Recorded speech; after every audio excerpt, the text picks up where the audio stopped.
सो आज अपन क्या पढ़ने वाले हैं ये बताओ। इक्विलिब्रियम। क्या हंसमत हो, नालायक को हंस रहे हो हैं? 5 मिनट की अपनी रिकॉर्डिंग वापस कर रहे हैं, आवाज नहीं आ रही थी। क्या पढ़ रहे हैं बोलो जल्दी से बताओ। क्या पढ़ेंगे आज अपन? इक्विलिब्रियम। इससे पहले अपन ने क्या पढ़ा था? Potential energy. पोटेंशियल एनर्जी किसके लिए डिफाइंड होती है बोलो? कंजर्वेटिव फोर्सेज के लिए। तो हमने relation between force and potential energy पढ़ लिया था। अच्छा एक बात बताओ, इक्विलिब्रियम पढ़ने से पहले अपन कुछ कुछ क्वेश्चंस और करते हैं पोटेंशियल एनर्जी पे बेस्ड। चलो बाद में अपन आते हैं इक्विलिब्रियम पे। लिखो लिखो जी, बहुत अच्छी बात। Gravitational potential energy. क्या पढ़ेंगे अपन? Gravitational potential energy. Gravitational potential energy बोलो क्या होती है, कैसे निकालते हैं हम किसी भी चीज की पोटेंशियल एनर्जी, कैसे निकालते हैं? बताओ पहली बात बताओ, पोटेंशियल एनर्जी हम किस टाइप के फोर्सेज के लिए निकाल सकते हैं? कौन से वाले टाइप के फोर्सेज के लिए बोलो? कंजर्वेटिव। कौन से टाइप के लिए? कंजर्वेटिव। ग्रेविटेशनल फोर्स ये बताओ कंजर्वेटिव फोर्स है या नहीं है? अरे ग्रेविटेशनल फोर्स कंजर्वेटिव है कि नहीं है बोलो? है ना? अच्छा मान लो मुझे इसकी पोटेंशियल एनर्जी को डिफाइन करनी पड़े। कल तुम पूछ भी रहे थे ना, लेट्स से एक मास है, इसका मास कितना है m1, और एक दूसरा मास है, इसका मास कितना है m2। ठीक है, मैं इस मास को लेकर आ रहा हूं कहां से? इनफाइनाइट से। कहां से लेकर आ रहा हूं? इनफाइनाइट से लेकर आ रहा हूं। ठीक है, एकदम स्लोली स्लोली। कैसे लेकर आ रहा हूं? Slowly slowly. स्लोली स्लोली का मतलब क्या होता है? जहां भी फिजिक्स में स्लोली वर्ड यूज हो जाए इसका मतलब होता है काइनेटिक एनर्जी में चेंज कितना है? 0। मतलब उसकी स्पीड में चेंज नहीं कर रहे, एकदम धीरे धीरे लेकर आ रहे हैं। अरे ये सुनो चिंटुश, तो हम इस m2 मास को कहां से लेकर आ रहे हैं? इनफाइनाइट से। और कितने डिस्टेंस पर हमें लेके आना? फाइनली इसको यहां पर लेकर आना है। कहां से? ये मास कहां पे था इनिशियली? इनफाइनाइट पे। फिर मैं धीरे धीरे धीरे धीरे करके लेके आ रहा हूं और फाइनली मुझे यहां लेकर आना है। तो मुझे एक बात बताओ, अगर मुझे इसकी काइनेटिक एनर्जी में चेंज नहीं करना तो मुझे बाहर से वर्क करना पड़ेगा या नहीं करना पड़ेगा? सोचो, दिमाग लगाओ। काइनेटिक एनर्जी में चेंज नहीं करना है तो मुझे बाहर से कोई एक्सटर्नल फोर्स लगाना पड़ेगा या ऑटोमेटिकली आ जाएगा? सोचो, ये मास है, इस पे ये कौन सा ग्रेविटेशन में हमने पढ़ा है 9th क्लास में, ये मास इस मास को क्या करेगा? अपनी तरफ अट्रैक्ट। अरे करेगा कि नहीं करेगा? कितने फोर्स से? Gm1m2 upon R square. किससे करेगा? Gm1m2 upon R square. अगर ये अट्रैक्ट करेगा मतलब इस पे नेट फोर्स आ गया, नेट फोर्स आ गया तो इसमें क्या आ गया? एक्सेलरेशन। बट हमें लेकर कैसे आना पार्टिकल को? Slowly slowly.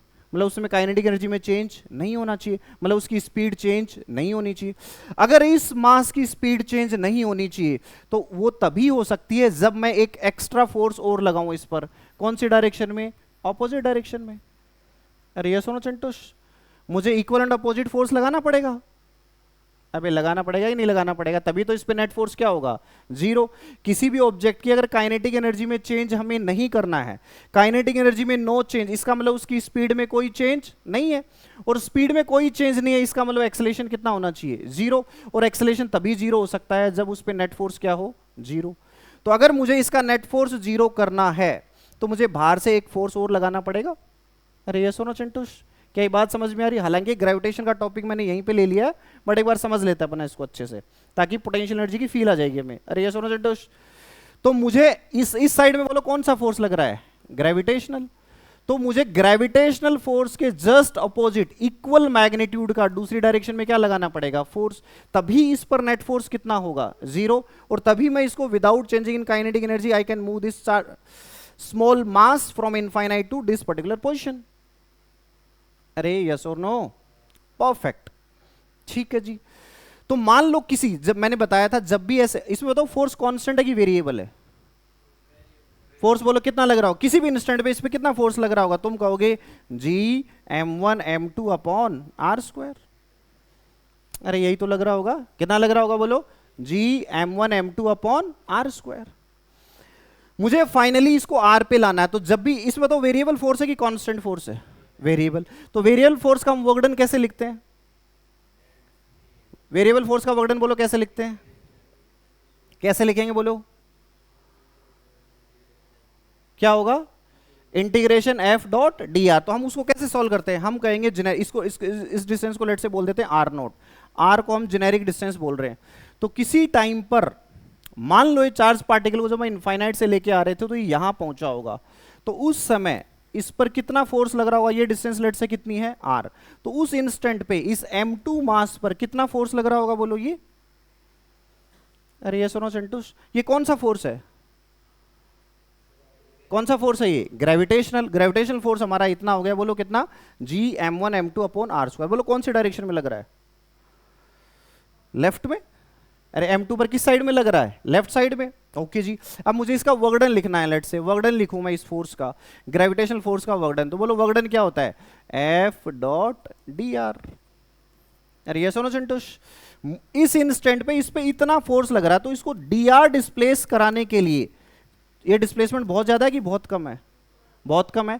तो इस छोटे से डिस्प्लेसमेंट के लिए क्या इस फोर्स को मैं कांस्टेंट मान सकता हूं? अरे कांस्टेंट मान सकता हूं कि नहीं मान सकता? कांस्टेंट मान सकता हूं। कांस्टेंट मानेंगे तो हम उसके वर्कडन को क्या लिख देंगे? F dot D R. और ऐसे ही हर एक D R D R D R D R displacement हम कहां से करेंगे? इनफाइनाइट से लेकर इस पॉइंट तक। अरे ये सुनो चिंटूस, तो हम उसको क्या कर देंगे? इंटीग्रेट। क्या कर देंगे? इंटीग्रेट। बताओ इसकी इनिशियल डिस्टेंस कितनी थी उस m2 मास की? इससे हमें पहले f की वैल्यू लिखो। f बोलो कितना है?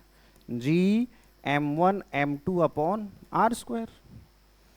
अरे ये सुनो चिंटूस, डी आर और एंगल कितना है बोलो? 0, क्योंकि इधर ही फोर्स लग रहा है और डिस्प्लेसमेंट भी किधर है? इसी साइड में है। तो दोनों के बीच में कितना एंगल है? 0। परफेक्ट।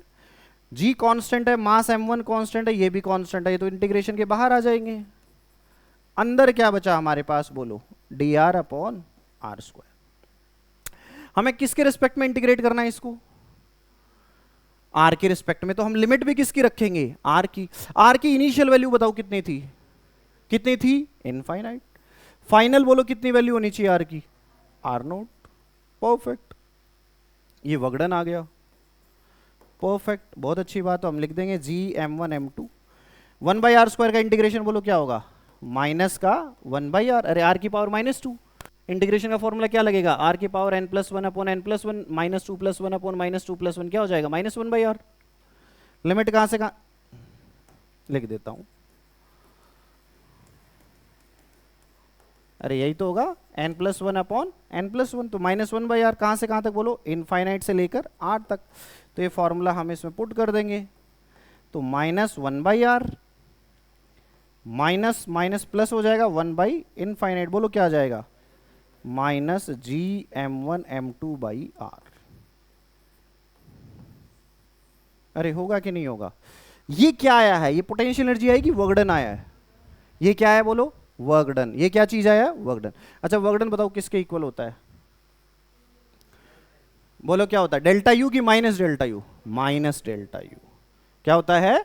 Minus delta you. अरे ये सुनो चिंटूस, तो माइनस डेल्टा यू के इक्वल हम इसको पुट कर देंगे, मतलब you initial minus you final. अरे बोलो चिंटूस, बोलो कितना आ जाएगा? Gm1 m2 upon R square. किसी को कोई दिक्कत? माइनस है तो माइनस लिख लो। अरे बोलो भाई साहब, समझ में नहीं आया तुम्हें यार? है कौन सा आर? आर ही तो है। R naught R. अच्छा आर स्क्वायर क्यों आएगा? आर आएगा, बिल्कुल सही बात है। क्या आएगा? आर आएगा। अरे बोलो चिंटूश, क्लियर है कि नॉट क्लियर? अब सिंस हमारे आर की वैल्यू, छापो एक बार इसको यहां तक, जल्दी छापो। टाइमर लगा दिया 1 मिनट का, करो जल्दी से।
छाप लिया गया।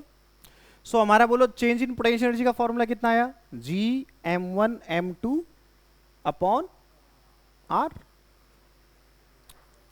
अरे बोलो चिंटू स्वामी, किसी को कोई दिक्कत है कि नहीं है किसी को कोई दिक्कत?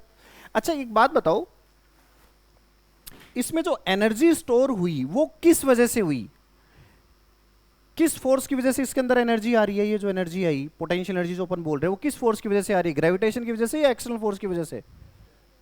क्योंकि हमने एक्सटर्नल फोर्स जो लगाया है उसकी वजह से आई। अरे बोलो भाई साहब, अगर हम एक्सटर्नल फोर्स नहीं लगाते तो क्या इसमें पोटेंशियल एनर्जी आती? क्या ये ऑटोमेटिकली क्या आ जाता है, एक्सेलरेट होकर आता? अरे इसमें क्या आ जाता है, एक्सेलेरेशन। अरे ये सुनो संतोष, बोलो जी भाई साहब। जैसे मैंने कोई एक एम मास है, मैं इसको यहां से ऊपर उठा रहा हूं, ऐसे इसका एम मास है, इसको ऊपर लेकर गए तो इसमें एनर्जी आ गई कि नहीं आ गई? कैसे पता चलेगा? देख जो ही मैं इसको छोड़ दूंगा, किधर आना शुरू हो गया, नीचे, वो एनर्जी रिलीज होना स्टार्ट हो गई। अरे ये सुनो संतोष, तो इसमें एनर्जी कब तक स्टोर थी? जब तक मैंने इसमें क्या लगा रखा था, एक्सटर्नल फोर्स। जो ही उस एक्सटर्नल फोर्स को हटाया, धीरे धीरे धीरे जो पोटेंशियल एनर्जी थी वो किसमें कन्वर्ट होना शुरू हो गई, काइनेटिक एनर्जी में। किसमें? अरे बोलो चिंटू स्वामी, बोलो जी। अच्छा सो अगर मुझे ये बताना पड़े, क्या बताना पड़े, अगर मुझे कहना पड़े इनिशियल पोटेंशियल एनर्जी को हम जीरो रख देंगे तो हम किसी भी जगह पे पोटेंशियल एनर्जी लिखेंगे तो हमारी क्या आ जाएगी, बोलो, minus G m1 m2 upon R। Minus इसलिए क्योंकि ये वर्क डन अपन ने किसका निकाला है, कंजर्वेटिव का।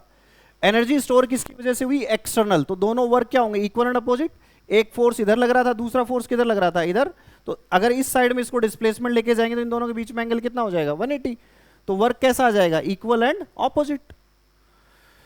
अरे ये सुनो चंटुष, तो ग्रेविटेशनल पोटेंशियल एनर्जी को अगर हमें डिफाइन करना होगा तो क्या होगा, बोलो, minus G m1 m2 upon R। अभी R की वैल्यू बताओ क्या होगी, बहुत कम है या बहुत ज्यादा है?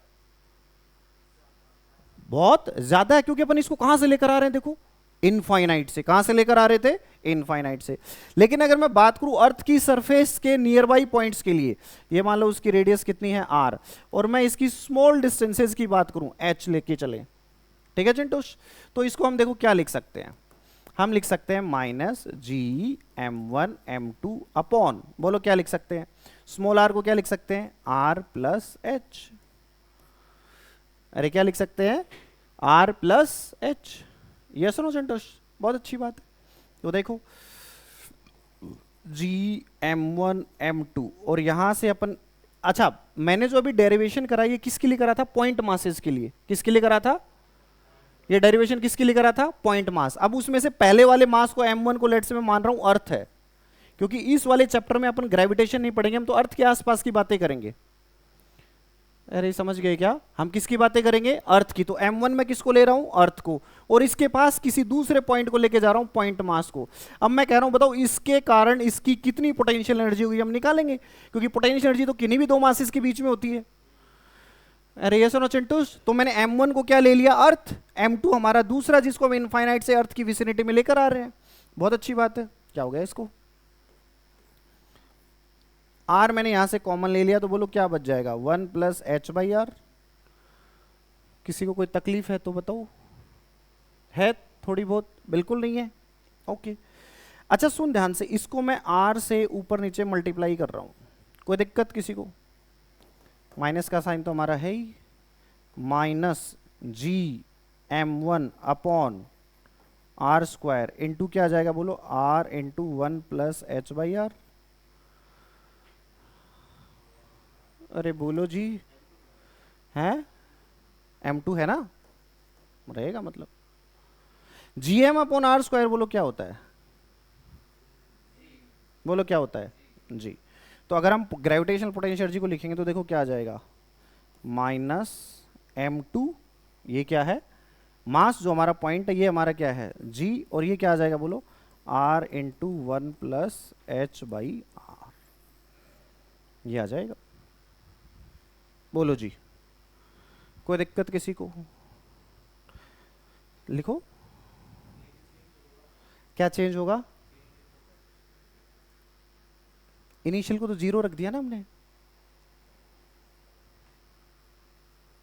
या फिर डेल्टा यू की टर्म्स में लिख लो इसको,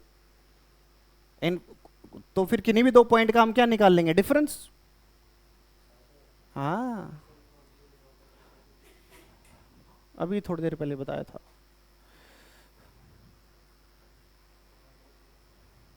एक्सटर्नल एजेंट के खिलाफ लेकर आना पड़ेगा ना हमें। इसको डेल्टा यू लिख लो, तुम कंफ्यूज मत हो, डेल्टा यू लिख लो, चेंज इन पोटेंशियल एनर्जी है ये।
क्लियर है क्या?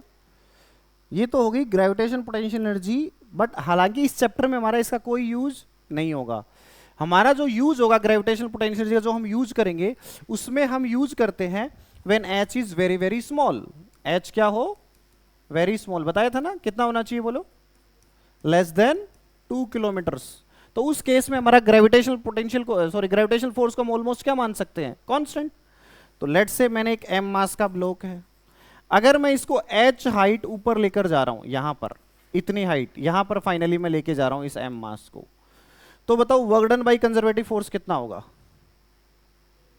बोलो, वर्क डन बाई कंजर्वेटिव कौन है इसके अंदर? ग्रेविटेशन। बोलो कितना होगा? mgh। अरे कितना होगा? mgh या माइनस mgh? Minus mgh। क्यों? अरे mg किधर लग रहा है? नीचे। हम डिस्प्लेस किधर कर रहे हैं पार्टिकल को? ऊपर। दोनों के बीच में एंगल कितना हो गया? 180। तो वर्क डन कितना हो जाएगा? Minus mgh। बोलो जी, बोलो। पक्का? अब बताओ इसकी पोटेंशियल एनर्जी है वो बढ़ी की घटी? Work done by conservative force बोलो क्या होता है? कल लिखवाया था, क्या होता है? Minus delta you. वो किसके इक्वल हो जाएगी? बोलो, माइनस mgh। माइनस से माइनस क्या हो गया? कट गया। तो डेल्टा यू क्या हो गया? mgh। डेल्टा यू बताओ अब ये पॉजिटिव है कि नेगेटिव? पॉजिटिव। इसका मतलब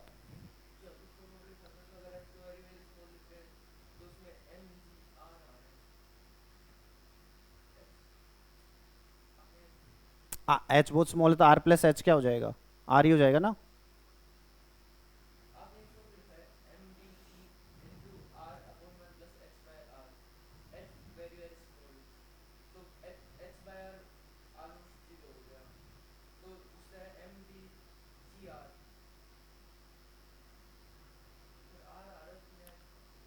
आर प्लस एच ऑलमोस्ट क्या हो गया? आर हो गया ना।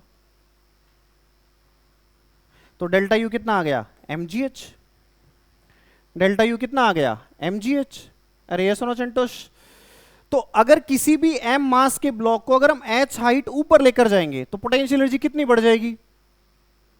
पोटेंशियल एनर्जी कितनी बढ़ जाएगी? बोलो, mgh। तो इस लाइन को लिखो, जो तुम्हारे इस चैप्टर में काम में आने वाली चीज है उसको लिखो।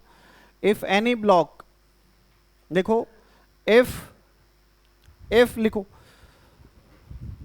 if a point mass is taken, if a point mass is taken at h height from the ground, is taken at h height from ground, then its potential energy, then its potential energy is increased by mgh. तुमने 9th में पढ़ा होगा, किसी H height पे लेके जाते हो तो उसकी पोटेंशियल एनर्जी कितनी हो जाती है? नहीं, हो नहीं जाती है, इंक्रीज हो जाती है। पोटेंशियल एनर्जी नहीं, अगर किसी भी एम मास को एच हाइट ऊपर लेकर जाएंगे तो उसकी पोटेंशियल एनर्जी एमजीएच हो जाएगी कि पोटेंशियल एनर्जी एमजीएच बढ़ जाएगी? बोलो, बढ़ जाएगी, इज इंक्रीज्ड बाय एमजीएच। तो अगर हम किसी भी एम मास को एच हाइट ऊपर लेकर जाएंगे तो इसकी जो फाइनल पोटेंशियल एनर्जी होगी, अगर लेट्स से यहां पे इनिशियल पोटेंशियल एनर्जी यू आई है तो इसके कंपैरिजन में कितनी एक्स्ट्रा हो जाएगी? एमजीएच। और अगर उल्टा करें, हम यहां से कहां लेकर जाएं? नीचे, एच हाइट ऐसे लेकर जा रहे हैं, तो अब इस केस में बताओ work done by conservative force कितना होगा? तुम क्या कहोगे? एमजीएच। अरे कितना होगा? एमजीएच। और ये कितना हो जाएगा? Minus delta U is equal to what? MGH. तो डेल्टा यू कितना आ जाएगा? Minus MGH. मतलब फाइनल जो एनर्जी होगी वो इनिशियल से क्या होगी? कम। तो अगर ऊपर से नीचे आएंगे एच हाइट, तो यहां जो एनर्जी होगी वो ऊपर वाले के कंपैरिजन में कितनी कम हो जाएगी? mgh। ये हो जाएगी या कम हो जाती है? अरे बोलो, हो जाती है या कम होती है? कम होती है। This is change in potential energy. किसी भी m मास के ऑब्जेक्ट को अगर हम h हाइट ऊपर लेके जाते हैं तो उसकी पोटेंशियल एनर्जी mgh बढ़ जाती है, और अगर h हाइट नीचे लेकर आएंगे तो उसकी पोटेंशियल एनर्जी mgh डिक्रीज हो जाती है। लास्ट में ये कर पहले, mgh यहां से वर्क डन बाय कंजर्वेटिव, तू इससे सीधा कर एक बार, तू उसको छोड़ दे। Work done by conservative force क्या होता है? माइनस डेल्टा यू, और फोर्स कितना है? mg। हाइट कितनी है? डिस्प्लेस कितना हुआ? h। तो वर्क डन कितना हो गया? mgh। वहां से आया। लास्ट में बताता हूं तेरे को, तेरा दिमाग अभी धीरे चल रहा है। इसको लिखो एक बार। अरे बोलो जी, क्लियर है क्या? तो ये चीज समझ में आई क्या कि किसी भी m मास के ऑब्जेक्ट को अगर मैं h हाइट ऊपर लेके जाऊंगा तो कितनी पोटेंशियल एनर्जी बढ़ जाएगी? बढ़ जाएगी या हो जाएगी? बढ़ जाएगी या हो जाएगी? बढ़ जाएगी। और ऊपर से अगर नीचे आएंगे तो कम हो जाएगी। ठीक है, अब इस पे बेस एक छोटा सा क्वेश्चन कर लो। मैंने ऐसे कहा कि एक 2 किलो का ब्लॉक था, ठीक है, यहां पर इसकी पोटेंशियल एनर्जी है -20 जूल, और मैं इसको लेके जा रहा हूं 50 मीटर। बताओ यहां की इसकी पोटेंशियल एनर्जी कितनी होगी? जल्दी से बताओ, बिना पेन चलाए बताओ, वहां पे पोटेंशियल एनर्जी कितनी होगी?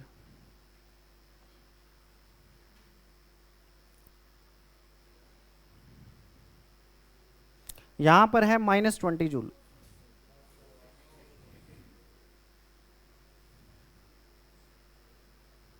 बोलो कितनी हो जाएगी पोटेंशियल एनर्जी? बोलो कितनी हो जाएगी?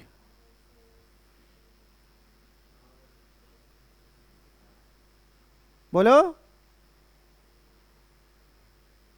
अरे बोलो ना। बिल्कुल सही है भाई। यहां से वहां जाएंगे तो डेल्टा यू कितना होगा? mgh। m कितना हमारा 2, g कितना है 10, h कितना है 50, तो कितना आ जाएगा 1000। डेल्टा यू क्या होता है? u final minus u initial, तो u initial plus 1000। u initial कितना है? -20 प्लस 1000, तो कितना आ जाएगा 980 जूल। कर लोगे ना ऐसे क्वेश्चन? टाइम पास वाले कर लोगे? बहुत अच्छी बात है। अब मान लो एक्सटेंडेड ऑब्जेक्ट आ जाए। क्या आ जाए? Extended object. मैंने एक चेन रखी है ऐसे, देखा ध्यान से, एल लेंथ की चेन है। मैंने ये कह दिया कि किसी भी एक जगह पोटेंशियल एनर्जी को क्या मान सकते हो? 0। तो मैंने यहाँ पोटेंशियल एनर्जी को क्या मान लिया? 0। बताओ इसकी पोटेंशियल एनर्जी कितनी है चेन की? ग्राउंड पे तुम्हें 0 मान के चलनी है। इस केस में बताओ potential energy of the chain कितनी है? 0, क्योंकि सबकी हाइट कितनी है? h ही है। अरे ये सुनो संतोष, अब इस चेन को मैंने ऐसे खड़ा कर दिया, अब बताओ इसकी पोटेंशियल एनर्जी कितनी है? ठीक है, इसकी लेंथ लेट से l है और इसमें मास m है। इसकी पोटेंशियल एनर्जी बताओ कितनी होगी? हेडिंग डाल लेना चाहिए, potential energy of extended object. अभी तक हम पोटेंशियल एनर्जी किसकी लिख रहे हैं? पॉइंट ऑब्जेक्ट की। अब हम लिखना सीखेंगे potential energy of extended object.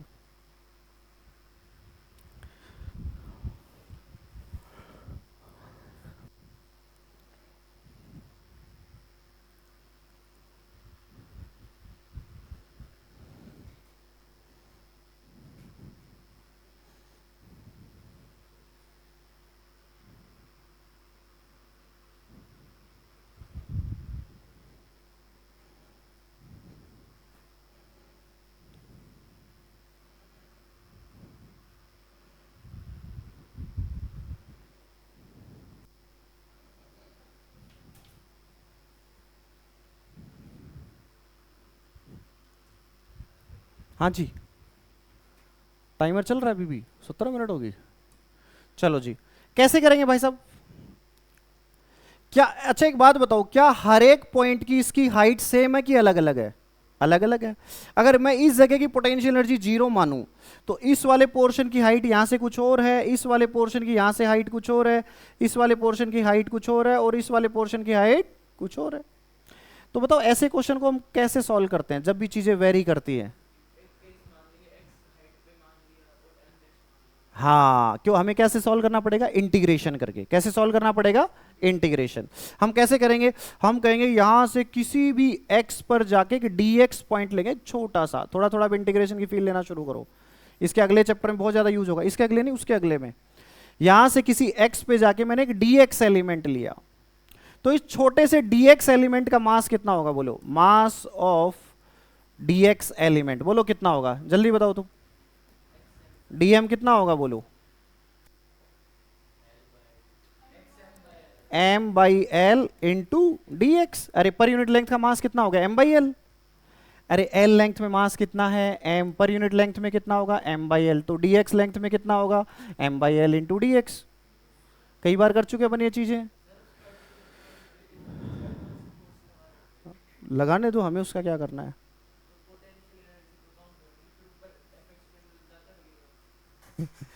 अब सुनो ध्यान से, मैंने अभी तुम्हें थोड़ी देर पहले एक फॉर्मूला लिखाया था, बोलो क्या? कोई भी पॉइंट मास, क्या इस छोटे से dx को मैं पॉइंट मास की तरह ट्रीट कर सकता हूं? हाँ। कोई भी एक पॉइंट मास अगर सरफेस से h हाइट पर होता है, तो बताओ उसकी पोटेंशियल एनर्जी कितनी होती है? mgh। या change in potential energy mgh होती है? चेंज इन पोटेंशियल एनर्जी कितनी होती है? mgh। लेकिन सोच, अगर ग्राउंड की पोटेंशियल एनर्जी जीरो मान ले, तो जो चेंज होगा वही पोटेंशियल एनर्जी हो जाएगी। अरे ये सोना चंटोश, क्योंकि चेंज इन पोटेंशियल एनर्जी क्या होती है? You final minus you initial. मैंने तुम्हें क्वेश्चन में दे रखा है कि यू इनिशियल को क्या मान के चलो? जीरो। तो जो यू फाइनल है वही क्या है? Delta you. तो इस छोटे से डीएम मास की पोटेंशियल एनर्जी क्या होगी? तुम क्या लिखोगे? Potential energy of DM mass, उसको हम लिखेंगे डी यू। बोलो कितनी हो जाएगी? M G H. यही तो होगी। उसका मास कितना है? छोटे से पॉइंट मास का कितना मास है? एलिमेंट का मास है डीएम। जी जी है, और एच कितना है बोलो? एक्स। तो हम डी यू क्या लिखेंगे बोलो? डीएम कितना है हमारा? M by L into D X. G और एच की जगह क्या लिख देंगे? एक्स। अरे ये सोना चंटूश, अब सोच यहां से यहां तक ऐसे ही मैं इस पूरी चेन को छोटे छोटे एलिमेंट्स में ब्रेक कर लूं और इन सब की पोटेंशियल एनर्जी लिख दूं, तो इस पूरी चेन की पोटेंशियल एनर्जी आ जाएगी। अरे ये सोना चंटूश, और ये काम कौन करता है बताओ? छोटे टुकड़ों में तोड़ना और फिर कोई क्वांटिटी को कैलकुलेट करना और फिर उसको जोड़ना, ये काम किसका है? इंटीग्रेशन। तो टोटल पोटेंशियल एनर्जी कितनी आ जाएगी? टोटल पोटेंशियल एनर्जी बोलो कितनी आ जाएगी? तुम क्या कहोगे? Integration D you.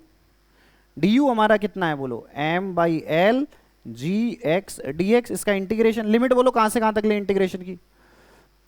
इंटीग्रेशन की लिमिट बताओ कहां से कहां तक ले? 0 से एल, क्योंकि एलिमेंट यहां पर होगा मिनिमम और लास्ट एलिमेंट कहां पर होगा? यहां से यहां तक हमारे को ऐड करना है। तो बस जो कांस्टेंट है उसको बाहर ले लो। कांस्टेंट हमारा बाहर क्या आ गया? M G by L. अंदर क्या बच गया? X D X. कहां से कहां तक? 0 से लेकर एल तक। तो बोलो क्या आ जाएगा? M G by L X square by 2, 0 से लेकर एल तक।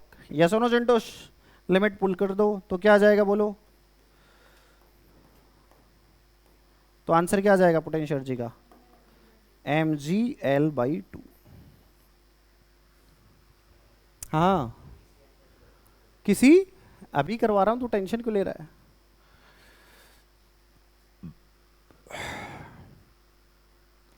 तो अगर किसी चेन जिसका मास m है, लेंथ l है, तो उसकी पोटेंशियल एनर्जी कितनी होगी? कितनी होगी potential energy? M G L by 2। हकीकत में ये है इसका centre of mass. L by 2 क्या है? इसको फिर शॉर्ट में लिखना शुरू करेंगे, अभी मैंने डेरिवेशन करके बताया। सेंटर ऑफ मास एक चैप्टर आएगा हमारा, उसके बाद जब हम सेंटर ऑफ मास निकालना सीखेंगे तो ये क्वेश्चन 1 लाइन में हो जाएगा। जब भी एक्सटेंडेड ऑब्जेक्ट की पोटेंशियल एनर्जी लिखनी होती है तो डायरेक्टली अगर हम सेंटर ऑफ मास की पोटेंशियल एनर्जी लिख दें तो वही हमारा आंसर होता है। बताओ चेन का सेंटर ऑफ मास कहां पर होगा? कहां पर होगा? मिड में। तो बताओ मिड वाले पॉइंट की नीचे से कितनी हाइट हो गई? L/2, तो कितना हो जाएगा mg/L/2, खत्म।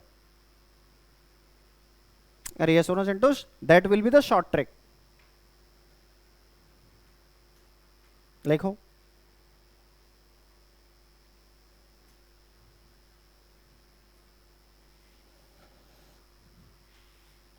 लिखो जी, लिखो, जल्दी लिखो।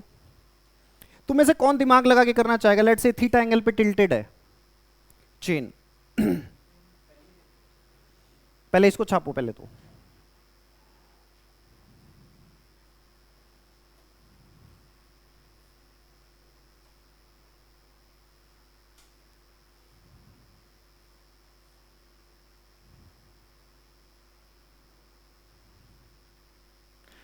पीछे के डिस्कस कर लिए थे क्या मैंने? डाउट पीछे जो दिया था वो है, सारे कर लिए थे? डीसीपी और वो डीसीपी लाए हो तुम लोग आज? कोई लाया तुम में से?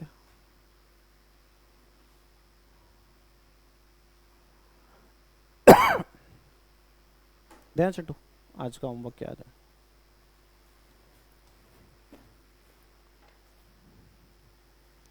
और मॉड्यूल डिस्कस कर लिया था एडवांस वाला, लेवल 2?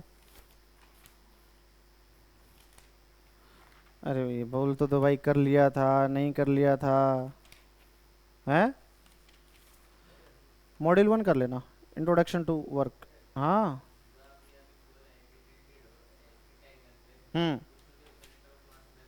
कर सकते हैं, बट उससे करना नहीं है, इंटीग्रेशन की फील लो। इंटीग्रेशन करना सीखो, इसलिए मैं दिया वो क्वेश्चन तुम्हें करने के लिए। करने को कर सकते हैं उससे भी।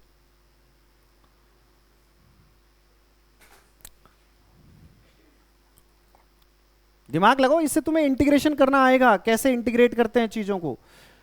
ऐसे लेना कि ये चेन ली तुम्हारी, देखो जी ये चेन है ऐसे,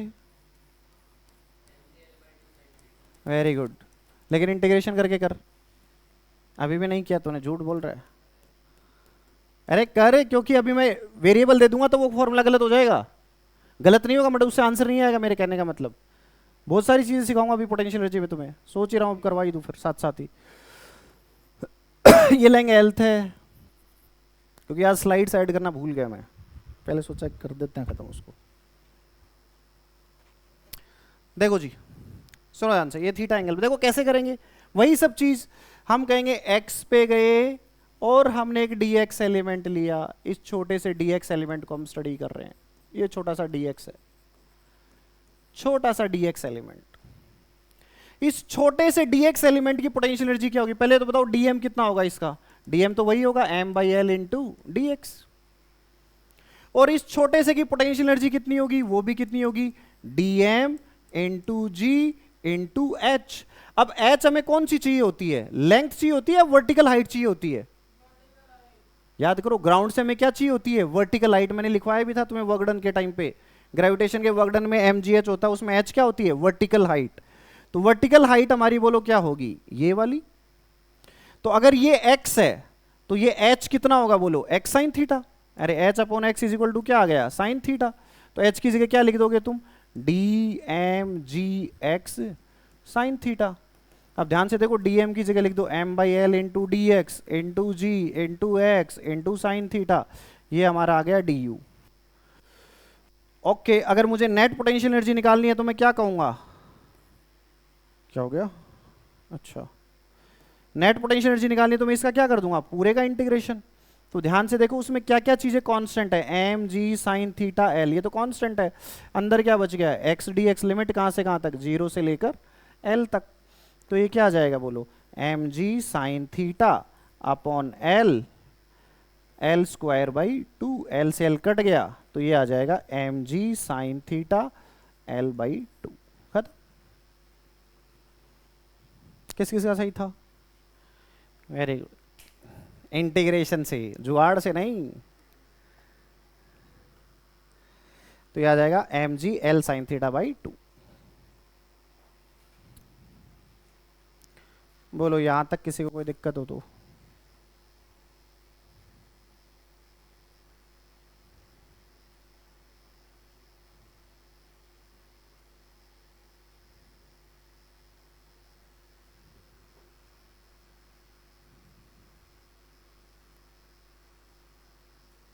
आ गया समझ में? अगला क्वेश्चन करा दूं थोड़ा सा इसका अच्छा वर्जन करा दूं, क्या करोगे दिमाग लगा के? देखो जब चेन तुम्हारी यूनिफॉर्म होना तब तो हम पर यूनिट लेंथ के मास को m/l लिख सकते हैं। मैंने इसमें तुम्हें कह दिया कि इसका पर यूनिट लेंथ का मास है lambda is equal to lambda naught X, where x is the distance from end b। ये क्वेश्चन में ऐसे गिवन होगा, x is the distance from end b, इसको मैं a बोल रहा हूं और इसको मैं बोल रहा हूं b।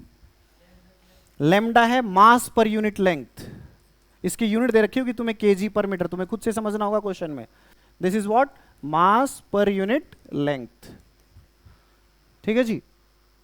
अब तुम्हें कहेगा, अब देखो इसमें मैंने मास नहीं दिया तुम्हें, मैंने इसकी लेंथ दे दी। लेंथ कितनी है इसकी l, और मैं तुमसे कहूंगी बताओ इसकी पोटेंशियल एनर्जी निकालो। इसकी क्या निकालो? Potential energy. अब तुम्हें क्वेश्चन में क्या चीज गिवन नहीं है? मास। मास गिवन नहीं है, तो बताओ कैसे करोगे? क्या चेन के हर एक, इसके अंदर हर एक, अपन देखें इस सर्कल पार्ट को, क्या हर एक पार्ट का मास सेम है कि अलग है? देख ध्यान से, x बढ़ता जा रहा है तो पर यूनिट लेंथ का मास भी क्या होता जा रहा है? बढ़ता जा रहा है। यस और नो सेंटोस? तो ऐसे चीजों को हम कैसे सॉल्व करेंगे? कैसे सॉल्व करेंगे बोलो? हम करेंगे, तरीका वही है, x पे जाएंगे, dx एलिमेंट लेंगे और हम कहेंगे इसका dm कितना होगा? तुम कहोगे लैम्डा इंटू dx। अरे लैम्डा क्या चीज है? मास पर यूनिट लेंथ। तो इस dx लेंथ में कितना मास होगा? तुम क्या कहोगे? Lambda into dx। अरे यस और नो सेंटोस? अब आगे का सॉल्व कर सकते हो तुम? करो जल्दी से, शाबाश, ट्राई करो। हेडिंग डाल लेना, potential energy of non uniform, potential energy of non uniform chain. कर दो सॉल्व इसको जल्दी से, शाबाश। इंटेलिजेंट बच्चे हो तुम, वेरी गुड, बहुत अच्छे बच्चे हो। सॉल्व करो।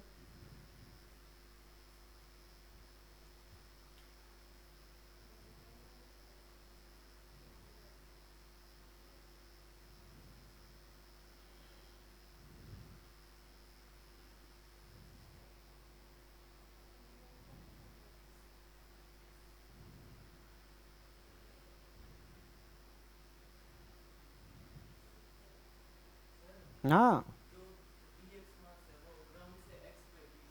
यहाँ ग्राउंड है, ये ग्राउंड है, ग्राउंड में पोटेंशियल एनर्जी जीरो माननी है। किसका मास? डीएम क्या है? हाँ, पूरे का थोड़ी ना, सिर्फ इस एलिमेंट का। हाँ, क्या ये बता रहा है कि किसी भी यहां से x डिस्टेंस पे पर यूनिट लेंथ का मास कितना है, मतलब 1 सेंटीमीटर का मास कितना है? ये कितना सेंटीमीटर है? dx सेंटीमीटर, तो dx सेंटीमीटर का मास कितना होगा? This into that. नहीं समझ में आया? अभी भी नहीं आया ना चिंटू? नहीं आया? हम जो अरे सुनो ध्यान से, हम जो ये एलिमेंट ले रहे हैं डीएम, अच्छा इसमें इसमें देखो ना, ये जो डीएम है ये यहां से यहां तक का मास है कि ये वाला मास है? ये वाले का मास निकाल रहे हैं अपन, नीचे पूरे का नहीं। क्योंकि जो पोटेंशियल एनर्जी का हम फॉर्मूला लिख सकते हो तो पॉइंट मास के लिए लिख सकते हैं, ये इससे कोई अपन पॉइंट मास मान सकते हैं? यहां से यहां तक को पॉइंट मास थोड़ी ना मान सकते हैं। अरे समझ गए क्या? तो एलिमेंट हमारा कौन सा है? Shaded portion. देखो फटाक से, शाबाश। हाँ, कुछ कुछ ऐसा ही आएगा। गुड, शाबाश, लग रहा है सही है तेरा।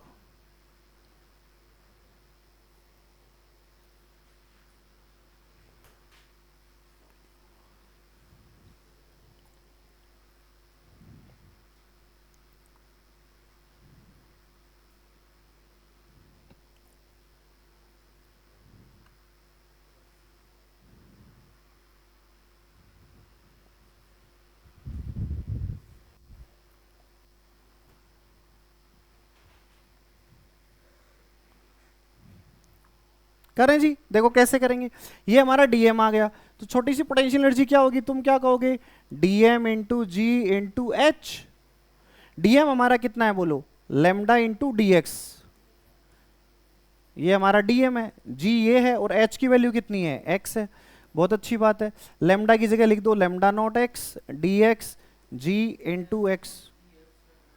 तो ये आ जाएगा लेमडा नॉट जी, और अंदर बच जाएगा हमारा एक्स स्क्वायर डी एक्स। अगर बोथ साइड इंटीग्रेशन कर दूंगा तो यू आ जाएगा, डेल्टा यू बेसिकली। लिमिट कहाँ से कहाँ तक, 0 से लेकर एल तक, तो lambda naught G L cube by 3, ये आ गया you final minus you initial. Ground पे हमें पोटेंशियल 0 माननी है, तो ये हमारा आ जाएगा lambda naught G L cube by 3। ये लो जी, समझ गए क्या? खत्म कर लोगे ऐसे। इसको मैं टिल्ट कर देता, वो तुम घर से कर लाना। सेम सेम क्वेश्चन लिख लो टिल्ट करके थीटा पर, कि इसकी पोटेंशियल एनर्जी निकालो। ठीक है, अब थोड़ा सा और अच्छा क्वेश्चन लेता हूं। मैंने एक लिया ऐसे, इस तरह से एक वायर है लेट से, या चेन है, जो भी मानना है।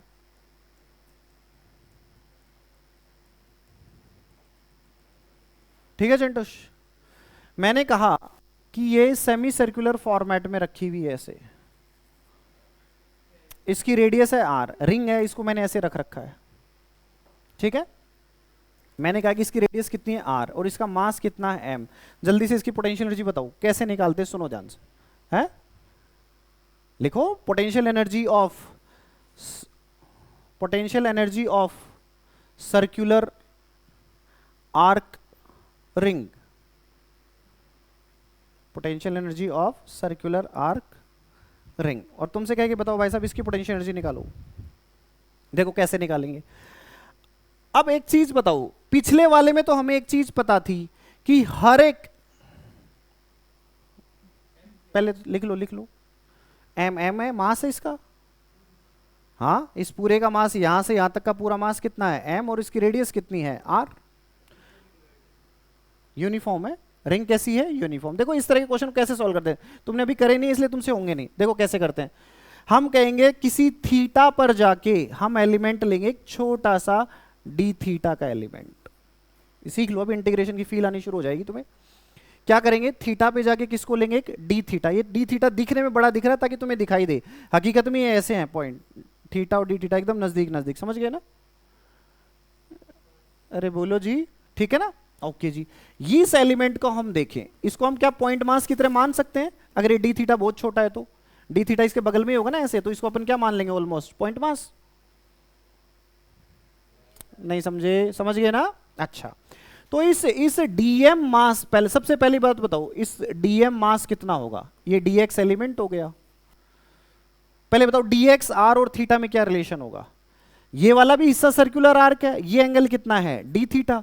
तो देखो ध्यान से, ये हमारा है dx, ये है डी थीटा, और ये कितना है r। तो dx क्या आ जाएगा बोलो, r इंटू डी थीटा। अरे याद करो, r is equal to radius into angle.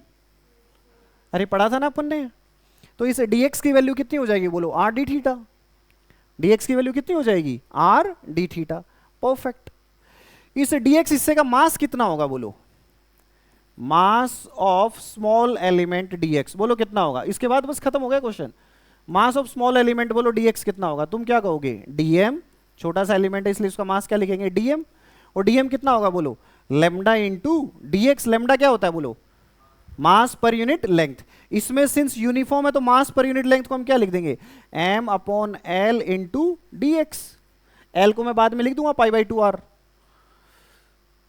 अरे इसकी लेंथ कितनी है रिंग की, π/2r ही तो होगी। अरे पूरा सर्कल होता तो 2πr होती, क्वार्टर सर्कल है तो कितना हो जाएगा, π/2r। ठीक है जी, बहुत अच्छी बात है। dx की जगह क्या लिख दोगे तुम, r इंटू डी थीटा। ये तो क्या आ गया हमारा dm, ये हमारा क्या आ गया dm। बट हमें dm थोड़ी निकालना था, हमें क्या निकालना था, पोटेंशियल एनर्जी। अब मैं थोड़े से लेवल 2 के क्वेश्चन कराने लग गया, इसमें साथ साथ खत्म कर ही देते हैं। इसलिए इसकी बताओ छोटे से पोटेंशियल एनर्जी बोलो कितनी होगी, तुम क्या कहोगे, dm into G into H. dm into G into H. dm कितना है, तुम कह दोगे sir m/l r D theta. g तो हमारा g है। h कितना है बोलो, h तो ये हाइट होती है ना, ये क्या है r, ये क्या है h, और ये क्या है थीटा। तो क्या रिलेशन आ जाएगा बताओ जल्दी से, क्या आ जाएगा बोलो, r साइन थीटा। अरे ये r है, ये r कोस थीटा ऐसे होगा, r साइन थीटा ऐसे होगा। अरे इस ट्राइंगल में यार h/r is equal to sine theta, क्या गधेड़े हो गए क्या तुम। तो h की वैल्यू कितनी आ जाएगी बोलो, r साइन थीटा। ये हमारा आ जाएगा du। अगर मुझे नेट पोटेंशियल एनर्जी निकालनी है तो स्केलर क्वांटिटी में डायरेक्ट इंटीग्रेशन कर सकता हूँ। डायरेक्ट इंटीग्रेशन करूंगा तो बोलो क्या आ जाएगा, M G R square upon L sine theta D theta. किसके रेस्पेक्ट में इंटीग्रेशन कर रहा हूं मैं इस बार, किसके रेस्पेक्ट में कर रहा हूं, थीटा। तो थीटा वाली टर्म क्या रहेगी, वेरिएबल, बाकी सब क्या रहेगा, कांस्टेंट। कांस्टेंट बाहर आ गया। अब सोचो थीटा की मिनिमम वैल्यू कितनी हो सकती है, सोचो, मैं ऐसे गया हूं ना थीटा पे जाके दी थीटा, तो थीटा की मिनिमम वैल्यू कितनी होगी बोलो, 0। और मैक्सिमम वैल्यू कितनी होगी, मैक्सिमम वैल्यू कितनी होगी, 90। नहीं समझे क्या, अरे बोलो, समझ गए क्या। तो थीटा की लिमिट क्या लिखूं बोलो, मिनिमम वैल्यू कितनी, 0, और मैक्सिमम लिमिट कितनी, π/2। तो यहां से मेरी पोटेंशियल एनर्जी आ जाएगी M G R square by 2। Sine theta का इंटीग्रेशन बताओ क्या होता है, माइनस कॉस थीटा। क्या होता है, माइनस कॉस थीटा। लिमिट कहां से कहां तक, 0 से π/2। तो ये कितना आ जाएगा बोलो, minus M G R square by 2, minus मैंने बाहर ले लिया, कॉस π/2 माइनस कॉस 0, ये 0 होता है, और माइनस कॉस 0 कितना, -1, माइनस माइनस क्या हो जाएगा, प्लस।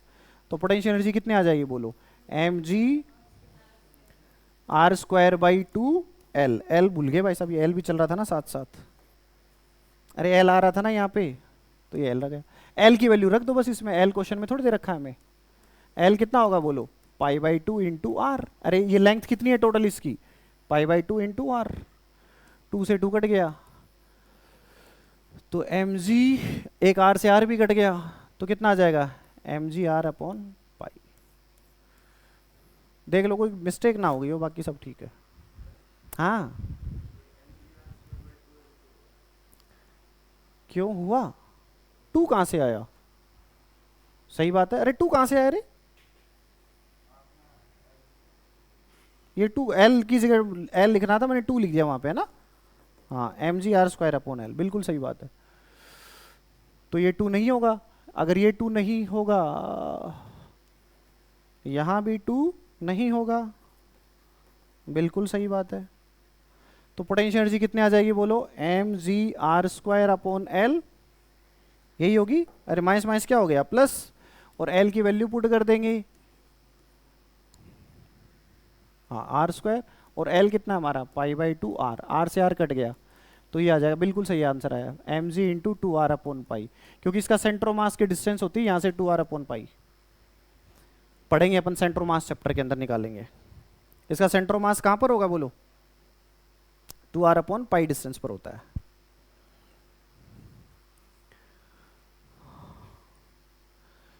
समझ गए क्या।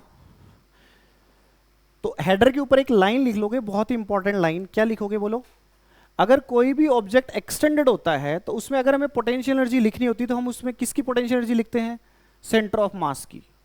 अगर हमें सेंटर ऑफ मास की लोकेशन पता हो तो उसकी पोटेंशियल एनर्जी को डायरेक्ट लिख सकते हैं, M G into H centre of mass, ऐसे लिख लो, potential energy of extended object is equal to, potential energy की जगह लिखना डेल्टा यू। डेल्टा यू कितना होगा, M G H centre of mass.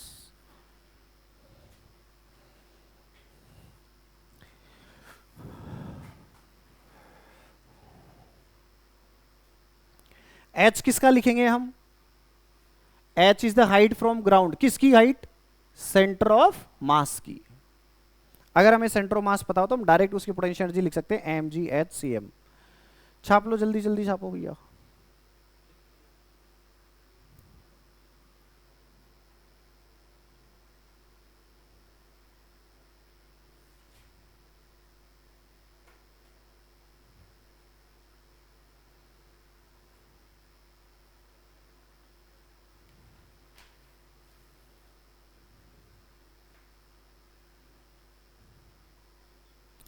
Sunday का टेस्ट हो गया, किस किस को अच्छा लग रहा है,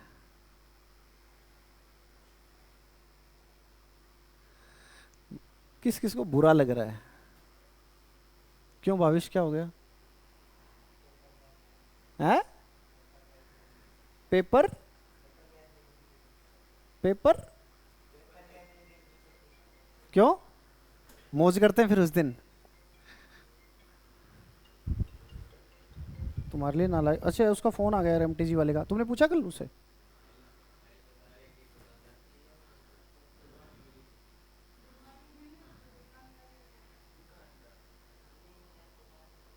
गया ही नहीं है, नालायक झूठ बोल रहा है। Right? एक ही दुकान थोड़ी, वहां कम से कम 15 दुकानें हैं। क्या हो गया? तेरे अभी वो दिमाग से कीड़ा नहीं निकला क्या? वो बताऊं? अभी बताऊं? अरे है था, नहीं बताऊंगा। नहीं,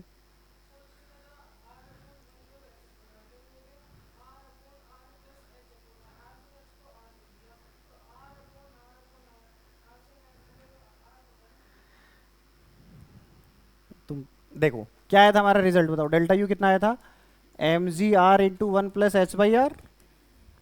अरे यही तो आया था। अब ध्यान से सुन, इधर देख ले, अब जल्दी से बता रहा हूँ। इसको मैं ऐसे ले जा सकता हूँ 1 + h/r की पावर -1। 1 है ये, इसको ऐसा ले जा सकते हैं। अब बाइनोमियल एक्सपेंशन पढ़ा है हमने, बाइनोमियल एक्सपेंशन पढ़ा है। बोलो क्या होता है? 1 + x की पावर n। बोलो क्या होता है? 1 + nx। लिखवाया था तुम्हें, पढ़ाया था बाइनोमियल। बस कर दो इसमें। तो M G R into 1 - h/ क्या आ जाएगा? r। तो क्या आ जाएगा बोलो? M G R minus M G H. ये क्या है? Delta U. M G R क्या है? Potential energy at surface. यहां से r डिस्टेंस पर है ना ये, तो यहां पर पोटेंशियल एनर्जी कितनी है? M G R. और ये क्या है हमारी? बोलो एम जी एच, यहां से h डिस्टेंस पर। समझ गया? समझ गया ना? चलो,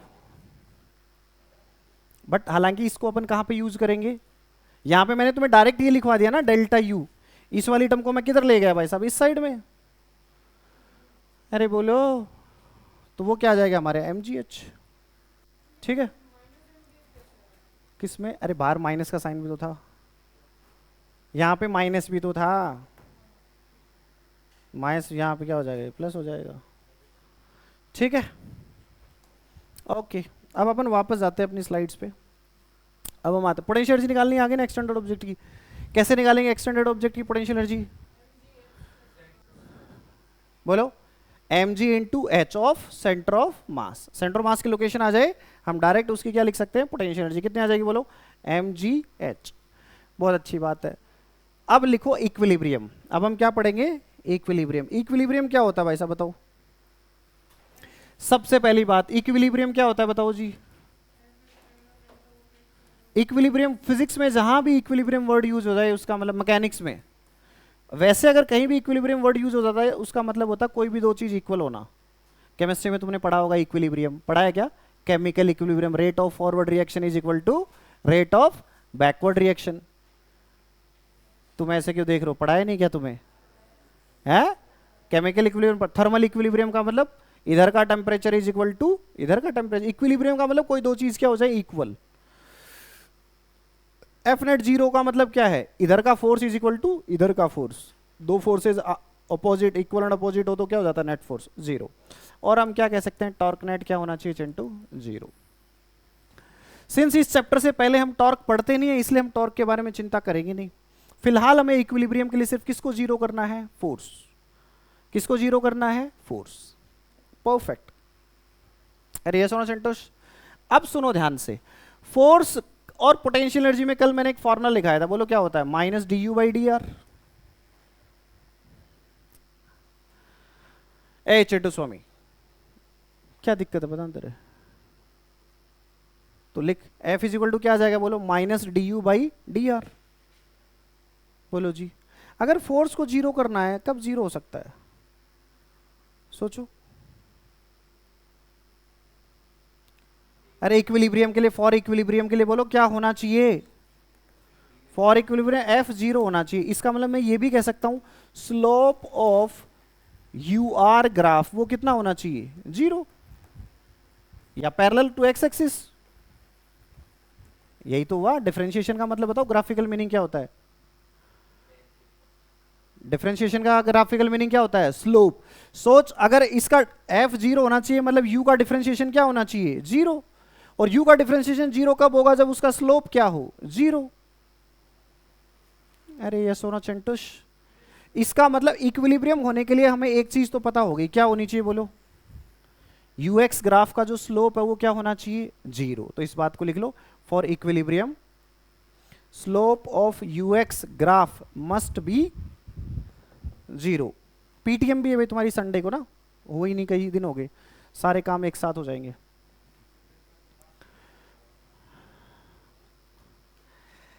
बीच में ब्रेक भी है।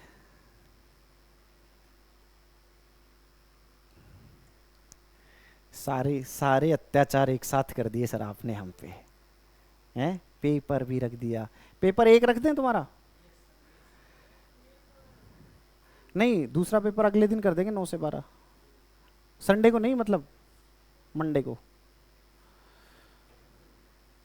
है? ताकि तुम पीटीएम भी अटेंड कर सको, हैं? क्या कह रहा है? सैटरडे की छुट्टी है ना चिंटू स्वामी? अबे सैटरडे को पढ़ लेना, कितना पढ़ना है तेरे को, संडे को पेपर है। तो इक्विलिब्रियम होने के लिए स्लोप क्या होना चाहिए? क्या हुआ? इक्विलिब्रियम होने के लिए स्लोप क्या होना चाहिए बोलो? क्या होना चाहिए स्लोप? 0। स्लोप क्या होना चाहिए चिंटू? 0 होना चाहिए। अबे खुश होना चाहिए तुम्हें, तो एक दिन पहले छुट्टी मिल गई पेपर से पहले, तुम लोग दुखी हो रखे हो यार, छुट्टी मिल गई है। पेपर के बाद छुट्टी मिलनी चाहिए थी, क्योंकि पेपर में तो हमें उतने ही नंबर आने हैं, चाहे पढ़ के आओ चाहे नहीं पढ़ के आओ, है? छुट्टी वाले दिन फिर हम मौज कर लेते हैं। ये बच्चे हो यार, नहीं ये सोचना चाहिए कि हाँ पेपर से पहले एक दिन छुट्टी मिल गई, बोले इस बार और तगड़ा स्कोर करके आएंगे, एक दिन छुट्टी मिलेगी उस दिन पढ़ेंगे ढंग से मन लगा के। क्यों साहिल, 10 मिनट बच जाएंगे तेरी, हैं? तो अगर इक्विलिब्रियम हमें करना है तो बोलो स्लोप क्या होना चाहिए हमारा? 0। स्लोप क्या होना चाहिए? 0। किस ग्राफ का? यूएक्स ग्राफ का। किस ग्राफ का? किस ग्राफ का स्लोप 0 होना चाहिए? यूएक्स ग्राफ का स्लोप 0 होना चाहिए। तो ये चीज मुझे समझ में आ गई। अगर मुझे इक्विलिब्रियम करना है तो यूएक्स ग्राफ का स्लोप मेरा क्या होना चाहिए? 0 होना चाहिए। अरे ये सुनो चिंटूश, परफेक्ट। अब मैं अगर यूएक्स ग्राफ बनाऊं, तुम ध्यान से देखना, मेरा यूएक्स ग्राफ तो ऐसे हो सकता है, इस तरह से हो सकता है कि नहीं हो सकता? तो यहां भी स्लोप 0 है एंड यहां भी स्लोप 0 है, यहां भी स्लोप 0 है और इस जगह भी स्लोप 0 है। अरे है कि नहीं है चिंटूश? इसका मतलब ये सारे के सारे पॉइंट कैसे पॉइंट है? Equilibrium point. ये सारे के सारे पॉइंट कैसे पॉइंट है? Equilibrium point. लेकिन यहां पर पोटेंशियल एनर्जी बताओ क्या है? मैक्सिमम। और इस जगह पोटेंशियल एनर्जी क्या है? मिनिमम। इसका मतलब इस पॉइंट और इस पॉइंट में कोई डिफरेंस होना चाहिए? अरे एक जगह तो पोटेंशियल एनर्जी क्या आ रही है? मैक्सिमम आ रही है, और दूसरी जगह पोटेंशियल एनर्जी क्या आ रही है? मिनिमम आ रही है। और एक जगह, इस जगह बताओ ये मैक्सिमा है कि मिनिमा है? ये कुछ भी नहीं है, याद करो, अड़ोसी और पड़ोसी दोनों से कम या ज्यादा होना चाहिए। तो ये अपने पड़ोसी से ना ज्यादा है ना कम, ना तो मैक्सिमा ना ही मिनिमा। ये वाला क्या है बोलो? लोकल मिनिमा, और ग्लोबल भी है इस पर्टिकुलर ग्राफ के लिए। ये क्या है बोलो? लोकल मैक्सिमा, और ये क्या है? Global maxima.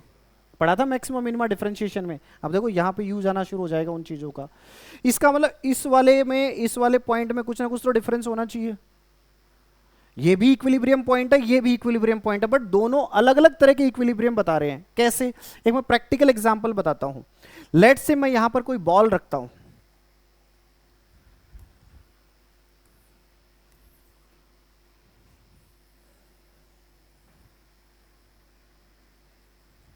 ठीक है जी, मैंने यहां पे कोई बॉल रख दिया ऐसे, ठीक है? ये इक्विलिब्रियम पॉइंट है कि नहीं है? यूएक्स ग्राफ है। ये कौन सा ग्राफ है? बहुत इंपॉर्टेंट है, इक्विलिब्रियम है ना, बहुत इंपॉर्टेंट क्वेश्चन आ चुका है इसमें एडवांस में बहुत बार, मेंस में भी तो हर बार आता ही आता है। ये देखो यूएक्स ग्राफ है, सुना ध्यान से। क्यों छेड़ रहा है तू? हाँ हाँ, नहीं पेन चुभ हो रहा ना? अच्छा पैर छेड़ रहा है, तो क्या मजा आता तुम्हें एक दूसरे के पैर छेड़ने में? नालायको सुधर जाओ। यूएक्स अरे कोई बात, इधर देख, यूएक्स ग्राफ है, सुन ध्यान से, सुन सुन सुन। क्या ये इक्विलिब्रियम पॉइंट है कि नहीं है? बोलते रहो रे साथ साथ। इक्विलिब्रियम पॉइंट है कि नहीं है? अब सोच, मैं इस बॉल को यहां छोड़ दूंगा तो क्या ये यहां पे पड़ी रहेगी? हाँ पड़े। अरे इक्विलिब्रियम का मतलब ये है, इक्विलिब्रियम में छोड़ेंगे तो क्या यहीं पे रहेगी कि नहीं रहेगी? रहेगी। अब मैं इसको हल्का सा डिस्प्लेस करूं, हल्का सा, बहुत हल्का सा, टुक, बोलो क्या होगा? बिल्कुल सही बात है, ये बॉल किधर जाएगी? नीचे। तो इक्विलिब्रियम पोजीशन से दूर गई कि पास आई? बोलो। हल्का सा देके छोड़ दिया, हल्का सा। अरे तो मैं बता रहा हूं, रुक, समझ नहीं, गिरे पी ड्राई गिरे में, सुन ध्यान से इधर। बोलो जी, ये समझ में आएगा? इसको हल्का सा टक करा, बोलो कहां पे जाएगी बॉल? नीचे जाएगी। भैया ऐसे आएगी कि नहीं आएगी? आएगी, बिल्कुल आएगी।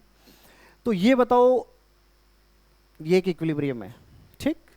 दोनों में डिफरेंस देखेंगे अपन। यहां पे मैंने बॉल को रखा, ठीक? अयो अब इसको मैंने फिर से हल्का सा ऐसे दिया, ये किधर गई? ऊपर। बोलो क्या होगा? वापस किधर आएगी? इक्विलिब्रियम पोजीशन की तरफ आएगी कि नॉट आएगी? अरे ये सुनो चिंटूस, बताओ इनमें से कौन सा स्टेबल इक्विलिब्रियम है? बोलो कौन सा स्टेबल है? नीचे वाला। और ये कौन सा है? अनस्टेबल। ये कौन सा इक्विलिब्रियम है? अनस्टेबल। क्योंकि हल्की सी भी छेड़खानी करी तो ये स्टेबिलिटी को अटेन नहीं करेगा। इसमें अगर हम हल्की सी छेड़खानी करेंगे तो क्या करेगा? ये वापस आ जाएगा। हाँ, ज्यादा छेड़खानी नहीं करनी है, नहीं तो बाहर। अरे ये सुनो चिंटूस, थोड़ी सी छेड़खानी करनी है। बोलो जी, ये बताओ कौन सा इक्विलिब्रियम? स्टेबल कि अनस्टेबल? Stable, unstable? ये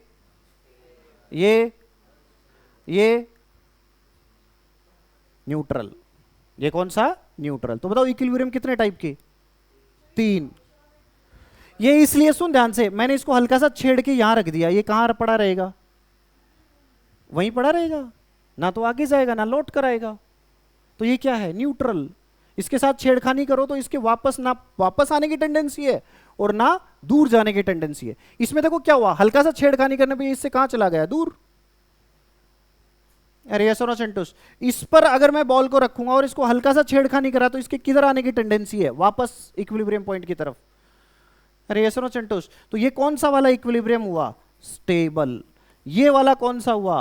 अनस्टेबल। ये वाला कौन सा है? स्टेबल। ये वाला कौन सा है? उल्टा। ये वाला कौन सा है? अनस्टेबल। ये कौन सा है? स्टेबल। ये और ये न्यूट्रल। तो टाइप ऑफ इक्विलिब्रियम बताओ कितने आ गए? 3। तो लिख लो टाइप्स ऑफ इक्विलिब्रियम। फिर मैं लिखाऊंगा तीनों में क्या क्या डिफरेंस है। Types of equilibrium, types of equilibrium लिखो। कितने टाइप के इक्विलिब्रियम होते हैं? पहला टाइप लिखो स्टेबल इक्विलिब्रियम, दूसरा लिखोगे अनस्टेबल इक्विलिब्रियम,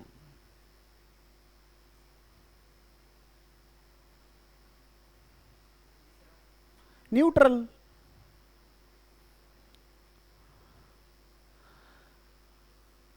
स्टेबल इक्विलिब्रियम का मतलब बताओ क्या है? What is stable equilibrium? Stable equilibrium बताओ, पोटेंशियल एनर्जी मैक्सिमम होनी चाहिए कि मिनिमम? मैक्सिमम की मिनिमम? तो सबसे ऊपर लिखोगे हेडिंग में, देखो ऐसे सेपरेटर बना लो, अनस्टेबल भी लिख लेना, अनस्टेबल के लिए थोड़ी सी जगह छोड़ देना। ऊपर लिखना स्टेबल इक्विलिब्रियम, और यहां क्या लिखोगे? अनस्टेबल इक्विलिब्रियम, और यहां पर क्या लिखोगे? Neutral equilibrium. ठीक है जी। स्टेबल इक्विलिब्रियम क्या होता है बोलो? स्टेबल इक्विलिब्रियम पे बोलो भाई साहब, फोर्स कितना होता है पहले बताओ? 0। अनस्टेबल पर 0 और न्यूट्रल पर 0। तो चाहे किसी भी टाइप का इक्विलिब्रियम हो, फोर्स तो 0 ही होगा, क्योंकि इक्विलिब्रियम तो है ही। अरे समझे कि नॉट समझे भाई? किसी भी टाइप का हो, इक्विलिब्रियम तो है ना। और इक्विलिब्रियम तब होगा जब फोर्स कितना होना चाहिए? 0। अरे बोलो जी। स्टेबल इक्विलिब्रियम बताओ, पोटेंशियल एनर्जी क्या होगी? मैक्सिमम या मिनिमम? मिनिमम।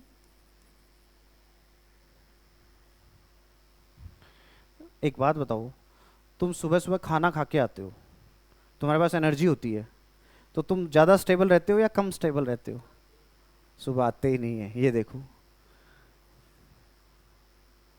बकासुर है। अनस्टेबल होते हैं ना, क्योंकि हमारे पास एनर्जी क्या होती है, ज्यादा। और स्टेबल कब रहते हैं, एक जगह पड़े रहते हैं, कब, जब शरीर में एनर्जी नहीं होती है। अब कहीं नहीं जाना है, पड़े रहो बस। अरे ऐसा ना संतोष। तो जब एनर्जी, इसको याद रखने का तरीका है, अगर एनर्जी कम तो इक्विलिब्रियम कैसा, स्टेबल। केमिस्ट्री में तुमने पढ़ा है, कोई भी पार्टिकल कब स्टेबल होता है, बोलो, मॉलिक्यूल कब स्टेबल होता है, जब उसकी एनर्जी क्या होती है, कम होती है, नेगेटिव में होती है, मिनिमम होती है। अरे ये सुनो संतोष, परफेक्ट।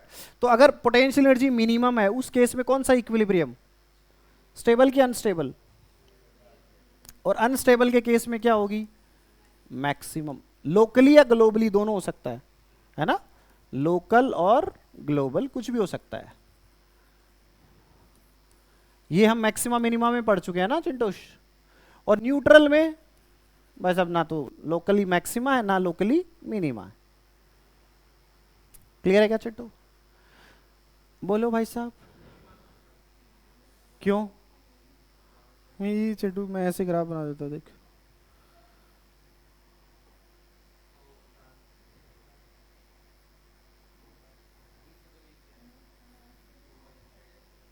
तो ये पॉइंट क्या है, ना मिनिमा ना मैक्सिमा। मिनिमा का मतलब होता है अपने अड़ोसी एंड पड़ोसी, ये बोर्ड वाला ध्यान रह जाता है। समझ गए क्या। अगर मैं कहूं D U by D x, बोलो क्या होना चाहिए, D U by D x इसमें क्या होना चाहिए, स्टेबल इक्विलिब्रियम में।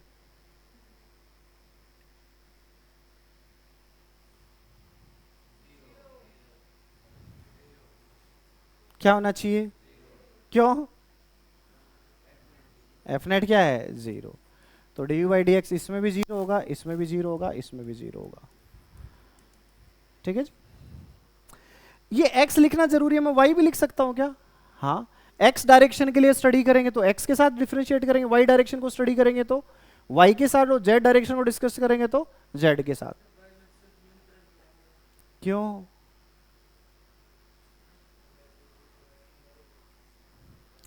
अच्छा इसमें बताओ D two U by D X square क्या होना चाहिए, क्या होना चाहिए, पक्का। मिनिमा कब होता है, जब डबल डिफरेंशिएशन जीरो से क्या हो, ज्यादा। याद है मैक्सिमम मिनिमम में पढ़ा था कि किसी भी चीज का डबल डिफरेंशिएशन उस पॉइंट पर क्या होना चाहिए, ज्यादा होना चाहिए। इस वाले केस में क्या होगा, और इस वाले में क्या होगा, इक्वल टू जीरो।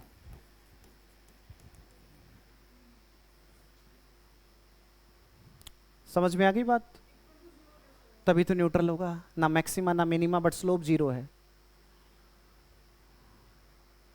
समझ गए क्या, अरे बोलो चंटोश।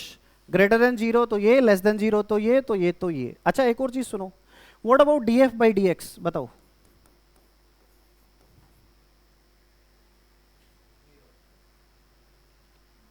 D F by D X, F zero होने का मतलब ये नहीं कि उसकी रेट ऑफ चेंज एक्स के साथ जीरो है।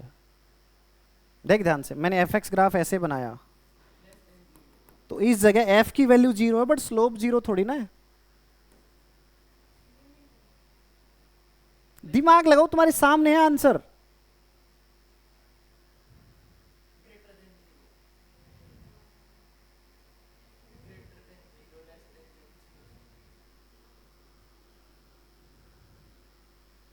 मैथ्स पढ़ा तुमने, किस लेवल का,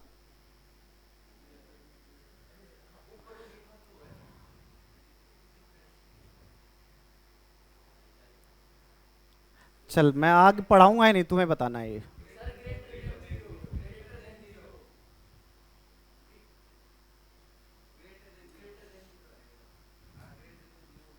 तीन ही आंसर हो सकते हैं greater than zero, less than zero और इक्वल टू जीरो। अब मैं पोज लेके चल रहा हूं, मैं देखता हूं तुम कितनी देर में आंसर निकालते हो, अपना अपना दिमाग इस्तेमाल करो। अगर तुम ये नहीं कर पाए ना तो फिर मेरे को और मेहनत करनी पड़ेगी। क्या और, तो ये तो कह नहीं सकता।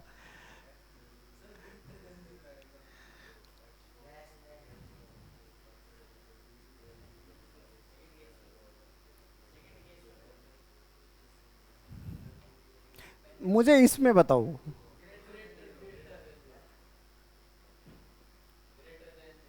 बोलो जी क्या आएगा, ग्रेटर देन जीरो आएगा, लेस देन जीरो आएगा, क्या आएगा?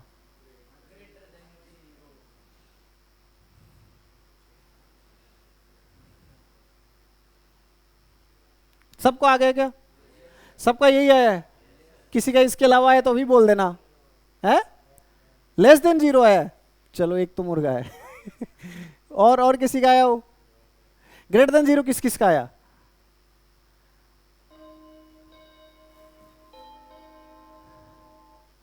लेस देन जीरो किस किस का आया? एक मिनट और रुकूं, एक का आया है। और इक्वल टू जीरो? शशांक क्या आया तेरा? रिद्धि क्या आया? अक्षिका? ग्रेटर देन, तो ऊपर हाथ क्यों नहीं करा तुम दोनों ने? लेस देन आएगा क्यों? अबे चिंटू स्वामी देखो इधर ध्यान से। अरे भाई डी वाई डी एक्स, इसको मैं ऐसा लिख सकता हूँ D U by D x, लिख सकता हूँ कि नहीं? अबे गधे, इसको यहां से यहां लिख सकता हूँ कि नहीं? अबे लिख सकता हूँ कि नहीं? D U by D X क्या होता है? Minus F. D U by D X क्या होता है? अरे F equal to minus D U by D X, तो D U by D X क्या होगा? Minus F. तो ये लो जी, तो डी एफ बाई माइनस को उधर ले जाएंगे तो साइन क्या हो जाएगा? उल्टा।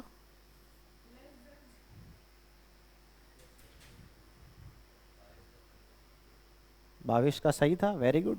तभी तो मैं कहता हूं भावेश जब आंसर बोलता है तो मैं मान लेता हूं।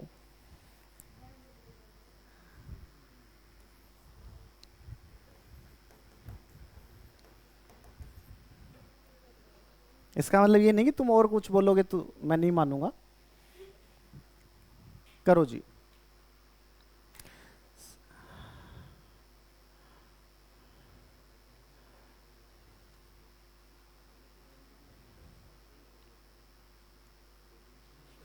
बहुत बार जेई मेन में इस पूरे टेबल से क्वेश्चन, कई कम से कम बंदे ये समझ लो 10 बार क्वेश्चन आ चुका है। अगर ये तुम्हें टेबल आती हो 10 के 10 क्वेश्चन तुमसे बन जाएंगे अगर समझ के आइए तो। आ गई? क्या बात कर रहा है, अभी तो कुछ कराया नहीं मैंने इक्विलिब्रियम का। ये आ गई समझ में? और चीज, एक और चीज समझो, इसका मतलब एक और चीज सुनो ध्यान से, थोड़ी थियोरेटिकल, छाप लिया होगा ये तो। सुनो ध्यान से, इसका मतलब यह है कि स्टेबल इक्विलिब्रियम तब होता है जब पार्टिकल अपनी जो भी मीन पोजीशन पे था, अगर हम उसको डिस्प्लेस करेंगे ऐसे थोड़ा सा, तो एक किधर आने की टेंडेंसी रखना चाहिए? वापस मीन पोजीशन की तरफ। सुनो ध्यान से, मान लो पार्टिकल यहां इक्विलिब्रियम में है, मैंने इसको हल्का सा डिस्प्लेस इस डायरेक्शन में करा, तो ये वापस किधर आने की कोशिश करना चाहिए? मीन मतलब इक्विलिब्रियम, इक्विलिब्रियम को अपने मीन भी बोलते हैं। वापस किधर आना चाहिए बोलो? मीन पोजीशन की तरफ। तो हल्का सा डिस्प्लेसमेंट के बाद फोर्स की डायरेक्शन किधर होनी चाहिए? Opposite to displacement. किधर होनी चाहिए? Opposite to displacement. और अगर डिस्प्लेसमेंट की डायरेक्शन में नेट फोर्स है नई वाली जगह पे, तो कैसा इक्विलिब्रियम होगा? तो कैसा होगा? अनस्टेबल, क्योंकि हमने जिधर डिस्प्लेस करा उसके बाद फोर्स की डायरेक्शन उसी डायरेक्शन में है, तो पार्टिकल को ये और उधर लेकर जाएगा। नहीं समझे? समझ गए क्या? नहीं समझे? अरे समझ गए क्या? ये छाप लिया होगा। मान लो मैं एक एग्जांपल के साथ समझाता हूं। मैंने ये तुम्हें ग्राफ दे दिया इस तरह का, ठीक है? मैंने कहा ये एफ एक्स ग्राफ है, तुम्हें ये बताना है कि इसमें कौन कौन से पॉइंट्स इक्विलिब्रियम पॉइंट है। पहला क्वेश्चन तो ये है, कहां कहां इक्विलिब्रियम है ये बताओ, कहां कहां इक्विलिब्रियम है ये बताओ। एफ एक्स ग्राफ ऐसा है, बोलो कहां कहां पर है इक्विलिब्रियम पोजीशन? बताओ कहां कौन कौन से पॉइंट्स पर है, बोलो बोलो। सबका आंसर आ गया? बी डी सबका आ गया ना? A B? अरे सबका आंसर क्या बी डी आया कि नहीं आया ये बताओ? सबका आंसर बी डी आ गया ना? ना लगे बी डी पी के आए हो तुम। है ए सी ई। हाँ सर अभी तो आपने स्लोप बताया था। अबे वो यूएक्स ग्राफ था, ये मैंने एफएक्स ग्राफ दे रखा है। बीडी बीडी नालायक, बीडी पी के आगे और बीडी बीडी कर रहे हैं। सबसे पहले तो लिखो इसमें इक्विलिब्रियम पोजीशन लिखो कौन कौन सी है, लिखो। पहले क्वेश्चन लिखना, find out equilibrium points and identify the type of equilibrium. कौन से वाले पॉइंट पे कौन से वाला इक्विलिब्रियम है, identify the type of equilibrium.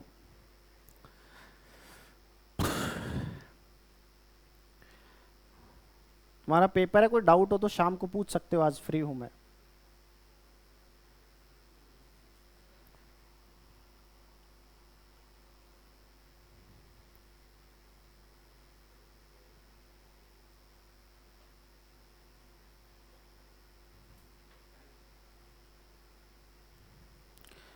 बोलो जी, कौन कौन सा इक्विलिब्रियम पॉइंट है इसमें, बताओ।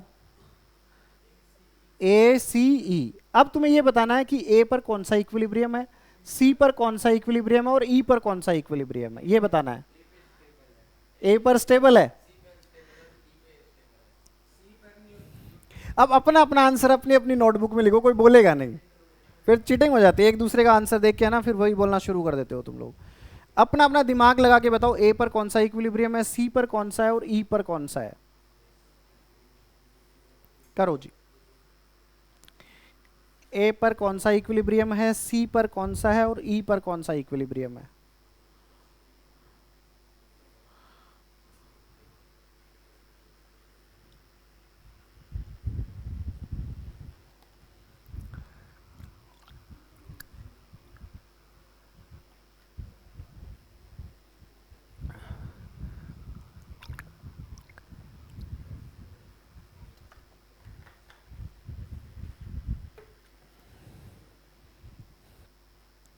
बताओ जी, ए पर कौन सा है, सी पर कौन सा है और ई पर कौन सा है। पहली बात तो इक्विलिब्रियम वहां होगा जहां पर फोर्स क्या होगा, जीरो। फोर्स जीरो किस किस जगह पर है, ए पर, सी पर और ई पर। तो हमें पता चल गया तीन ही पॉइंट है, ए सी ई, इन तीन जगह इक्विलिब्रियम है। अब मैं ए पर देखूं तो मैंने अभी तुम्हें थोड़ी देर पहले ही बताया था, बोलो क्या है जी। स्लोप देख लो, क्या देख लो, स्लोप। ए पर स्लोप बताओ पॉजिटिव है कि नेगेटिव, पॉजिटिव है तो कौन सा, पॉजिटिव है तो कौन सा, अनस्टेबल। तो इस पर कौन सा आ जाएगा, अनस्टेबल।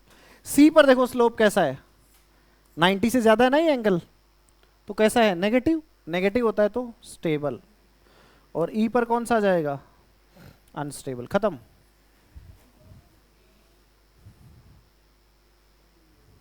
किस किस का सही था ये कैसे हुआ, एक सही था। हाँ, समझ गए क्या कैसे निकालना होता है, कर लोगे। ये क्वेश्चन आया हुआ जेईई मेन के अंदर, आया हुआ क्वेश्चन है ये, मिटा दूं। हाँ, फूड पॉइजनिंग हो गई। अभी तो थोड़ी देर पहले लिखवाया था टेबल, देख। स्लोप लेस देन जीरो तो अनस्टेबल, अभी तो बताया था। अच्छा, इसको दूसरे तरीके से भी समझ सकते हैं, सुनना ध्यान से, देख सुन सुन सुन, इधर सुन। स्लोप पॉजिटिव होने का क्या फायदा है। ए पर बताओ कैसा इक्विलिब्रियम आया, स्टेबल। देखो ध्यान से क्यों आया, सुन इधर। अनस्टेबल, क्या बोला मैंने, स्टेबल, कोई बात नहीं। ये इक्विलिब्रियम पॉइंट है, इसको मैंने हल्का सा डिस्प्लेस करा, मतलब इस पॉइंट पे देखूं, इस पॉइंट पे ध्यान से देखो। तुमने इस पार्टिकल को कौन सी डायरेक्शन में डिस्प्लेस कर रहे हो, पॉजिटिव एक्स में ना। अरे कौन सी डायरेक्शन में कर रहे हो, पॉजिटिव में। यहां पर देखो फोर्स पॉजिटिव है कि नेगेटिव, पॉजिटिव। इसका मतलब फोर्स पॉजिटिव एक्स डायरेक्शन में लग रहा है, तो पार्टिकल किधर जा रहा होगा, मीन पोजीशन पे, या मीन पोजीशन से दूर ले जाएगा उसको, दूर लेके जाएगा, क्योंकि जिधर तुम लेकर गए फोर्स भी उस पर उधर ही लग रहा है। तो मीन पोजीशन से और दूर भागे वो कौन सा होता है, अनस्टेबल। इसको देखो ध्यान से, इस पॉइंट को देखो। मैं थोड़ा सा इधर गया पॉजिटिव डायरेक्शन में, इस पॉइंट को देख रहा हूं। इस पॉइंट पे देखो फोर्स कैसा है, तुम गए कौन सी डायरेक्शन में, पॉजिटिव, लेकिन इसमें फोर्स किधर लग रहा है, नेगेटिव, मतलब वापस लाना चाह रहा है। तो ये कौन सा इक्विलिब्रियम का पॉइंट है। चलो तुम इधर जाते, इस साइड में गए, तुम गए इस पॉइंट पे देखो, तुम कौन सी डायरेक्शन में गए, नेगेटिव में, बट इसमें फोर्स देखो कौन से में है, पॉजिटिव में। तो इसको इधर लेकर आए, लेकिन फोर्स इस पे किधर लग रहा है, वापस उधर ही। तो वो उसको किधर ले जाना चाहता है, मेन पोजीशन की तरफ। तो ये कौन सा इक्विलिब्रियम हो गया, स्टेबल। समझ में आ गया दूसरे पॉइंट से भी, बोलो जी, पक्का क्या, बोलो जी। तो ग्राफिकल क्वेश्चंस में बता दोगे स्टेबल कौन सा है, अनस्टेबल कौन सा है। एक क्वेश्चन और कर दो, लो जी बताओ, इसमें अनस्टेबल, स्टेबल सारे बता देना है।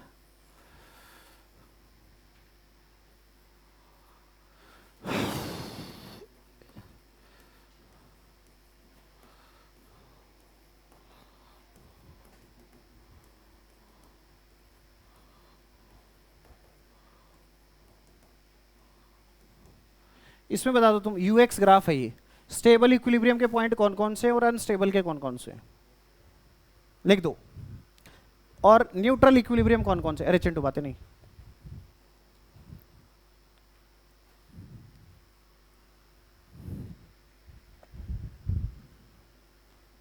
लिख दो, स्टेबल, अनस्टेबल और न्यूट्रल, तीनों का लिख दो।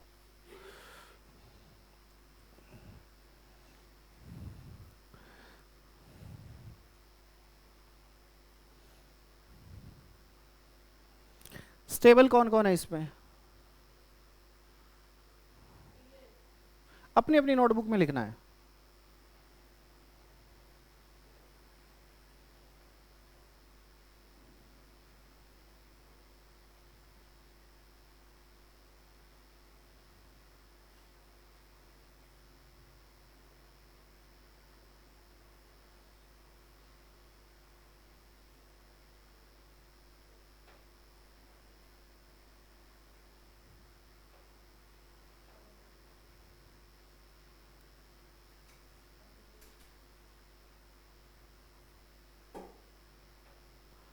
कौन कौन से स्टेबल है बोलो, जहां पोटेंशियल एनर्जी क्या होगी, मिनिमम। मिनिमम कहां कहां पर है, लोकली मिनिमम होना चाहिए डीएच, तो स्टेबल हो गया हमारा डीएच। अनस्टेबल कौन कौन सा होगा, बी एफ आई, और न्यूट्रल जे, खत्म, ये न्यूट्रल है। समझ गए क्या?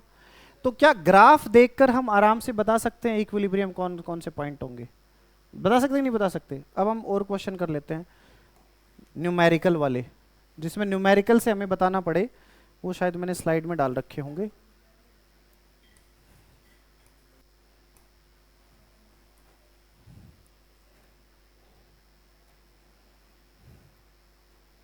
करो जी, देखो ये आया हुआ क्वेश्चन है जेई में।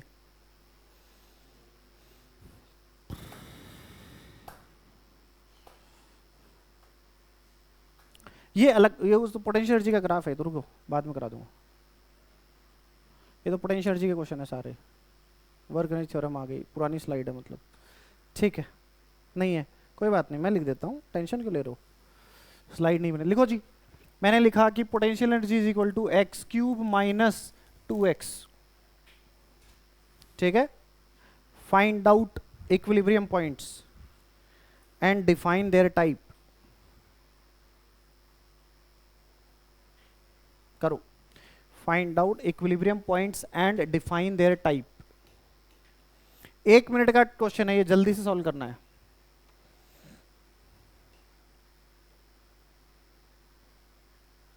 And define their type.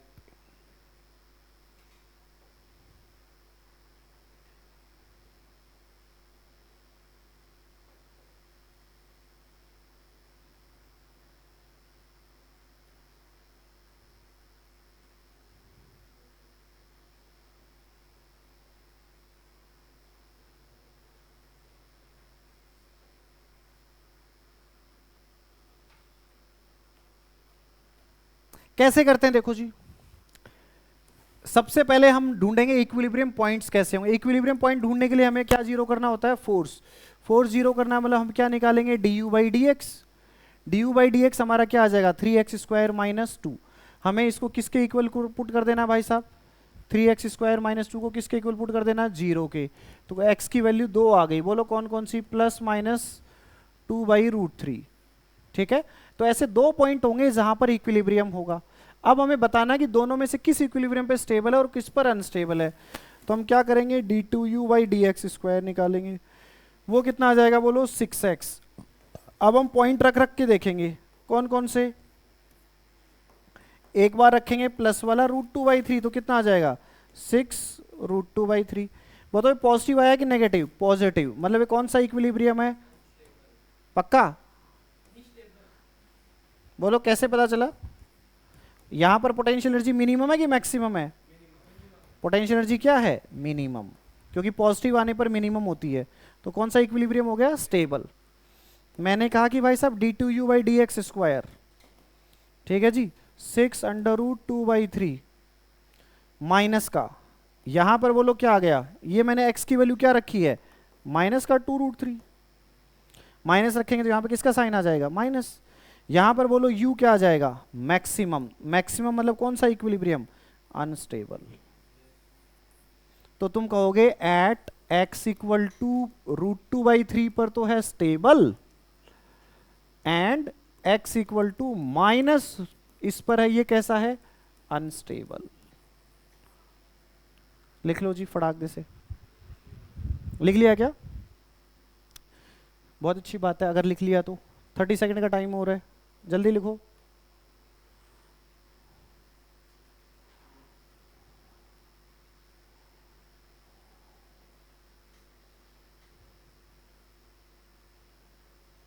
बोलो, को डाउट, आगे बढ़े। लिखो अगला question.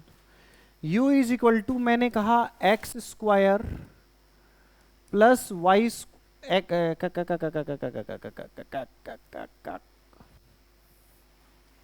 u is equal to X square plus, u is equal to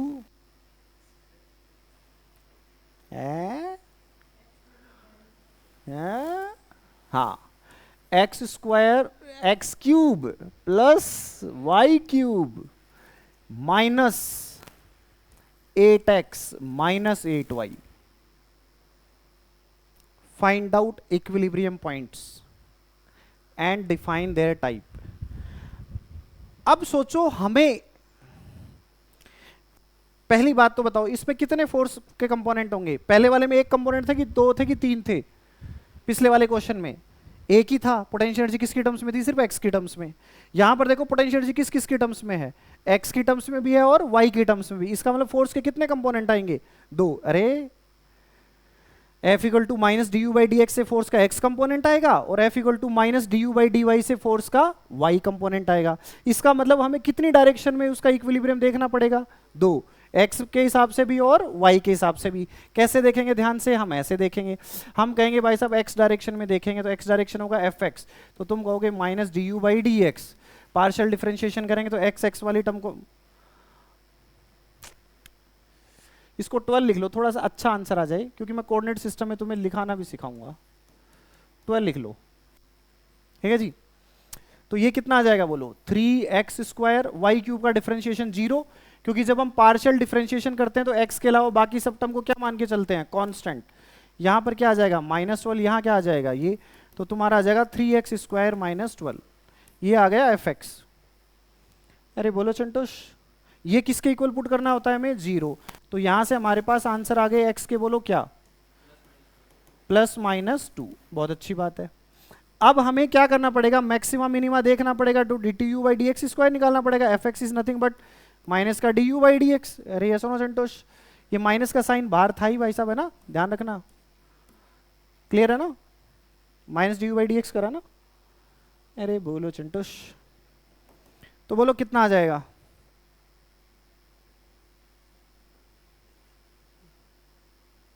ये कंफ्यूज तो नहीं हो जाओगे। मैंने minus D U by D x निकाला, ये सिर्फ क्या निकाला है मैंने, ये D U by D x. D U by D x की वैल्यू निकाल दो, क्योंकि D U by D x 0 हो गया तो फोर्स 0 हो जाएगा, प्लस माइनस से कोई फर्क पड़ेगा नहीं। तो ये कितना आ जाएगा बोलो, 6x। कितना आ जाएगा, 6x। अब हम क्या करेंगे, इसमें x की वैल्यू रख रख के देखेंगे। एक तो x की वैल्यू रखेंगे 2, तो बोलो कितनी आ गई, 6 इंटू 2 कितनी आ गई, 12। ये पॉजिटिव है कि नेगेटिव, पॉजिटिव है। इसका मतलब यहां पर पोटेंशियल एनर्जी क्या है, मिनिमम। तो x इक्वल टू 2 पे कौन सा इक्विलिब्रियम होगा, स्टेबल। कौन सा होगा, स्टेबल। फिर हम इस पे रख के देखेंगे, बोलो क्या, d2u by D X square. यहां पर x की जगह क्या लिखूंगा, बोलो -2, तो कितना आ जाएगा, 6 इंटू -2 मतलब -12। ये पॉजिटिव है कि नेगेटिव, नेगेटिव है। इसका मतलब u यहां पर क्या है, मैक्सिमम। u मैक्सिमम मतलब यहां पे कौन सा इक्विलिब्रियम है, अनस्टेबल। किस पर, x इक्वल टू -2 पे। ऐसे ही हम सॉल्व कर लेंगे कौन सी डायरेक्शन के लिए, y के लिए। y के लिए हम लिखेंगे तो fy करेंगे। fy बोलो क्या आ जाएगा चंटोष, हम कहेंगे माइनस का D U by D Y, या हमें तो simple D U by D Y को क्या कर देना होता है, 0 कर देना होता है। तो D U by partially differentiation कर रहे हैं हम, तो x का डिफरेंशिएशन क्या हो जाएगा, 0। y के रेस्पेक्ट में कर रहे हैं तो x को क्या मान के चलेंगे, कांस्टेंट।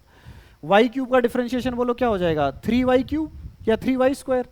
फिर इसका डिफरेंशिएशन कितना हो जाएगा, 0, और इसका डिफरेंशिएशन बोलो कितना हो जाएगा, -12। तो फिर से इसको 0 के इक्वल पुट करके देखेंगे, 3y² - 12 = 0, तो y कितना आ जाएगा, +-2। इसको फिर से हमें क्या करना पड़ेगा बोलो, एक बार और डिफरेंशिएशन करेंगे, एक बार और डिफरेंशिएशन करेंगे तो ये क्या बन जाएगा, 6y। फिर से हम किसकी वैल्यू रख के देखेंगे, किसकी वैल्यू रख के देखेंगे, y = 2। अच्छा थोड़ा अच्छा क्वेश्चन बना देता हूं मैं इसको माइनस की जगह मत करो, y = 2, तो 6 × 2 कितना आ जाएगा, 12। फिर से पॉजिटिव, तो y = 2 पर कौन सा इक्विलिब्रियम बोलो, स्टेबल। और ऐसे ही तुम सॉल्व करोगे, y = -2 पे कैसा आ जाएगा, अनस्टेबल। ये सुनो, हाँ बोलो, किस में, कौन से फॉर्मूले में, अरे मैं f थोड़ी निकाल रहा हूं, -f निकाल ले, उसको 0 के इक्वल पुट करना है तो माइनस तो 0 में चला जाएगा। अरे तो मैं इसीलिए इसको हटा रहा था, इसको हटा दे तू, मेरे को पता था तुम इसीलिए कंफ्यूज हो गए, मैंने इसको हटा भी दिया था। अरे du/dx निकाल रहा हूं मैं, तो du/dx कितना हो जाएगा, 3x² - 12। ये आ गया, ये du/dx हो गया। इसको मैंने 0 के इक्वल पुट कर दिया, इसको मुझे किसके इक्वल पुट करना है, 0 के, तो ये -f हो गया। -f को 0 पुट, माइनस यहाँ पे चला जाएगा, तब फोर्स भी 0 ही है। माइनस कहाँ पर है, क्यों आएगा, क्यों करेंगे, फोर्स निकालने के लिए, राइट, फोर्स निकाल, हमें फोर्स चाहिए नहीं।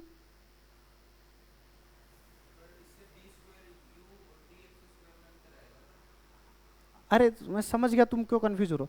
अरे भाई साहब मैंने u दे रखा है, इसका सिंपल डिफरेंशिएशन कर दिया, वो क्या कर दिया, du/dx, ये आ गया du/dx। इसका एक बार और सिंपल इसी का डिफरेंशिएशन करेंगे, वही तो d2u/dx² होगा। नहीं समझे क्या। अच्छा फोर्स को 0 हम कैसे करेंगे, du/dx हमारा क्या हो गया, du/dx को मैंने 0 के इक्वल पुट कर दिया, तो -f को किसके इक्वल पुट कर दिया, 0, तो f भी किसके इक्वल है, 0, क्योंकि हमें क्वेश्चन में f नहीं निकालना ना। समझ गए क्या मेरी बात को। अगर तुम इसको f निकालते तो तुम f वाले तरीके से करोगे, तो फिर df/dx को क्या करोगे, <0, याद करो, स्टेबल के लिए।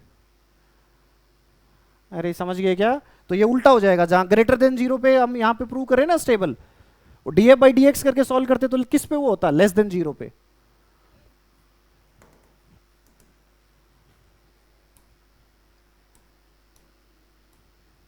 कहां गया,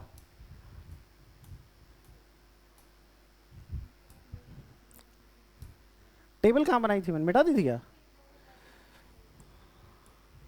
देखिए यहां पे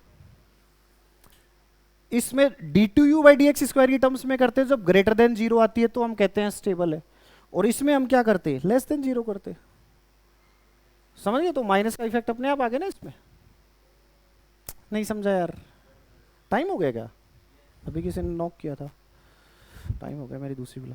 क्या इक्विलिब्रियम समझ में आ गया। अच्छा मैं हाँ इसमें ये बता रहा था, सुनो ध्यान से, हमारे कोऑर्डिनेट्स क्या है, देखो ध्यान से, क्या क्या कोऑर्डिनेट्स आए बताओ, 4 कोऑर्डिनेट आए हैं इसमें, बोलो 2,2। अरे 4 कोऑर्डिनेट आए ना, बोलो, x में भी 2 आए थे, +2 और -2, और y में भी 2 कोऑर्डिनेट आए थे, +2 और -2, तो टोटल कितने कॉम्बिनेशन बन जाएंगे, 4। यहां पर बोलो क्या आएगा, -2 2, और यहां पर क्या बन जाएगा, -2 -2, और यहां पर क्या बन जाएगा, +2 -2। अब सुना ध्यान से, समझने की चीज यही है, सुन इधर, ये 4 पॉइंट है जहां पर अगर पार्टिकल की पोटेंशियल उससे गिवन है, तो इन 4 जगह इक्विलिब्रियम है।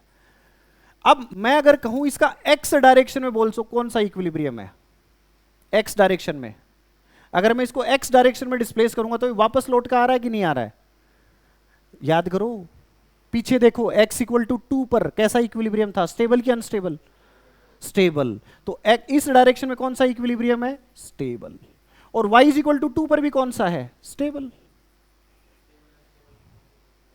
है। कॉम्बिनेशन आएंगे ना, अभी वही तो बता रहा हूं, सुन इधर, इस पॉइंट पे ध्यान से देख, x की वैल्यू कितनी है, अरे एक्स की वैल्यू कितनी है, -2। -2 पे बताओ कौन सा इक्विलिब्रियम है, अनस्टेबल। कौन सी डायरेक्शन में अनस्टेबल है, एक्स में। और वाई डायरेक्शन में कौन सा इक्विलिब्रियम है, स्टेबल। इसमें ध्यान से देख, एक्स डायरेक्शन में कौन सा है, अनस्टेबल, और वाई डायरेक्शन में भी कौन सा है, अनस्टेबल। इसमें ध्यान से देख, एक्स डायरेक्शन में कौन सा है, स्टेबल, और वाई डायरेक्शन में कौन सा है, अनस्टेबल। ये वाली बात समझ नहीं आई तुम लोगों को, नहीं समझ में आई चिंटू को, आ गई क्या, कैसे बताओ। जो अभी हमने थोड़ी देर पहले करे थे ना, x इक्वल टू +2, यहां पर x की वैल्यू +2 है कि -2, +2। x इक्वल टू +2 पे x डायरेक्शन में कौन सा इक्विलिब्रियम है, स्टेबल। और y इक्वल टू 2 देखेंगे तो y डायरेक्शन को देखेंगे, तो y इक्वल टू 2 पे कौन सा इक्विलिब्रियम था, स्टेबल कि अनस्टेबल, स्टेबल। तो y इक्वल टू 2 पर भी कैसा है, स्टेबल। समझे नहीं यार तुम, समझ गए क्या।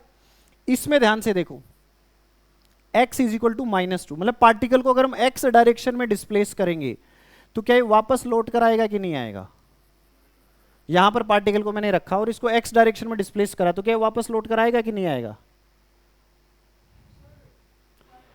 क्यों नहीं आएगा।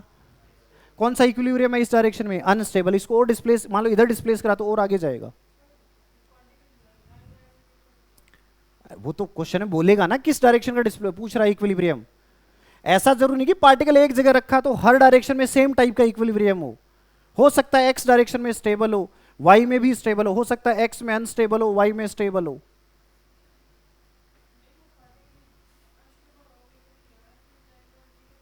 इधर भी जा सकता है, इधर भेजेगा तो इधर जाएगा, उससे क्या, वो तो कोई भी डायरेक्शन ले ले, इधर ले जा सकता है, इधर ले जा सकता है। ये एरो से मत समझना, ये ऊपर बना दे, उससे क्या फर्क पड़ेगा।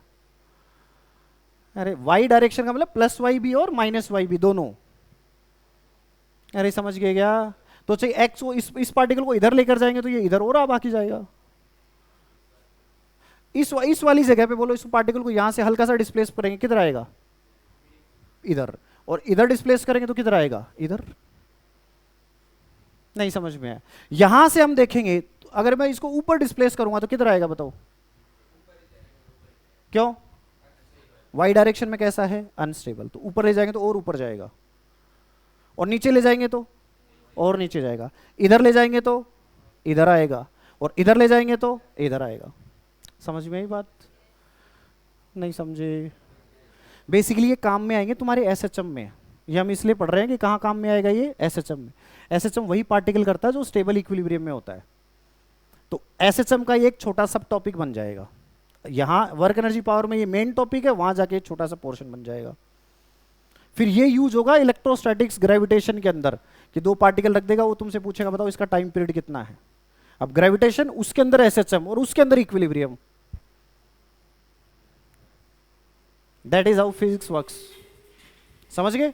बाकी अपन कल पढ़ेंगे, कल इंपॉर्टेंट है बहुत ज्यादा।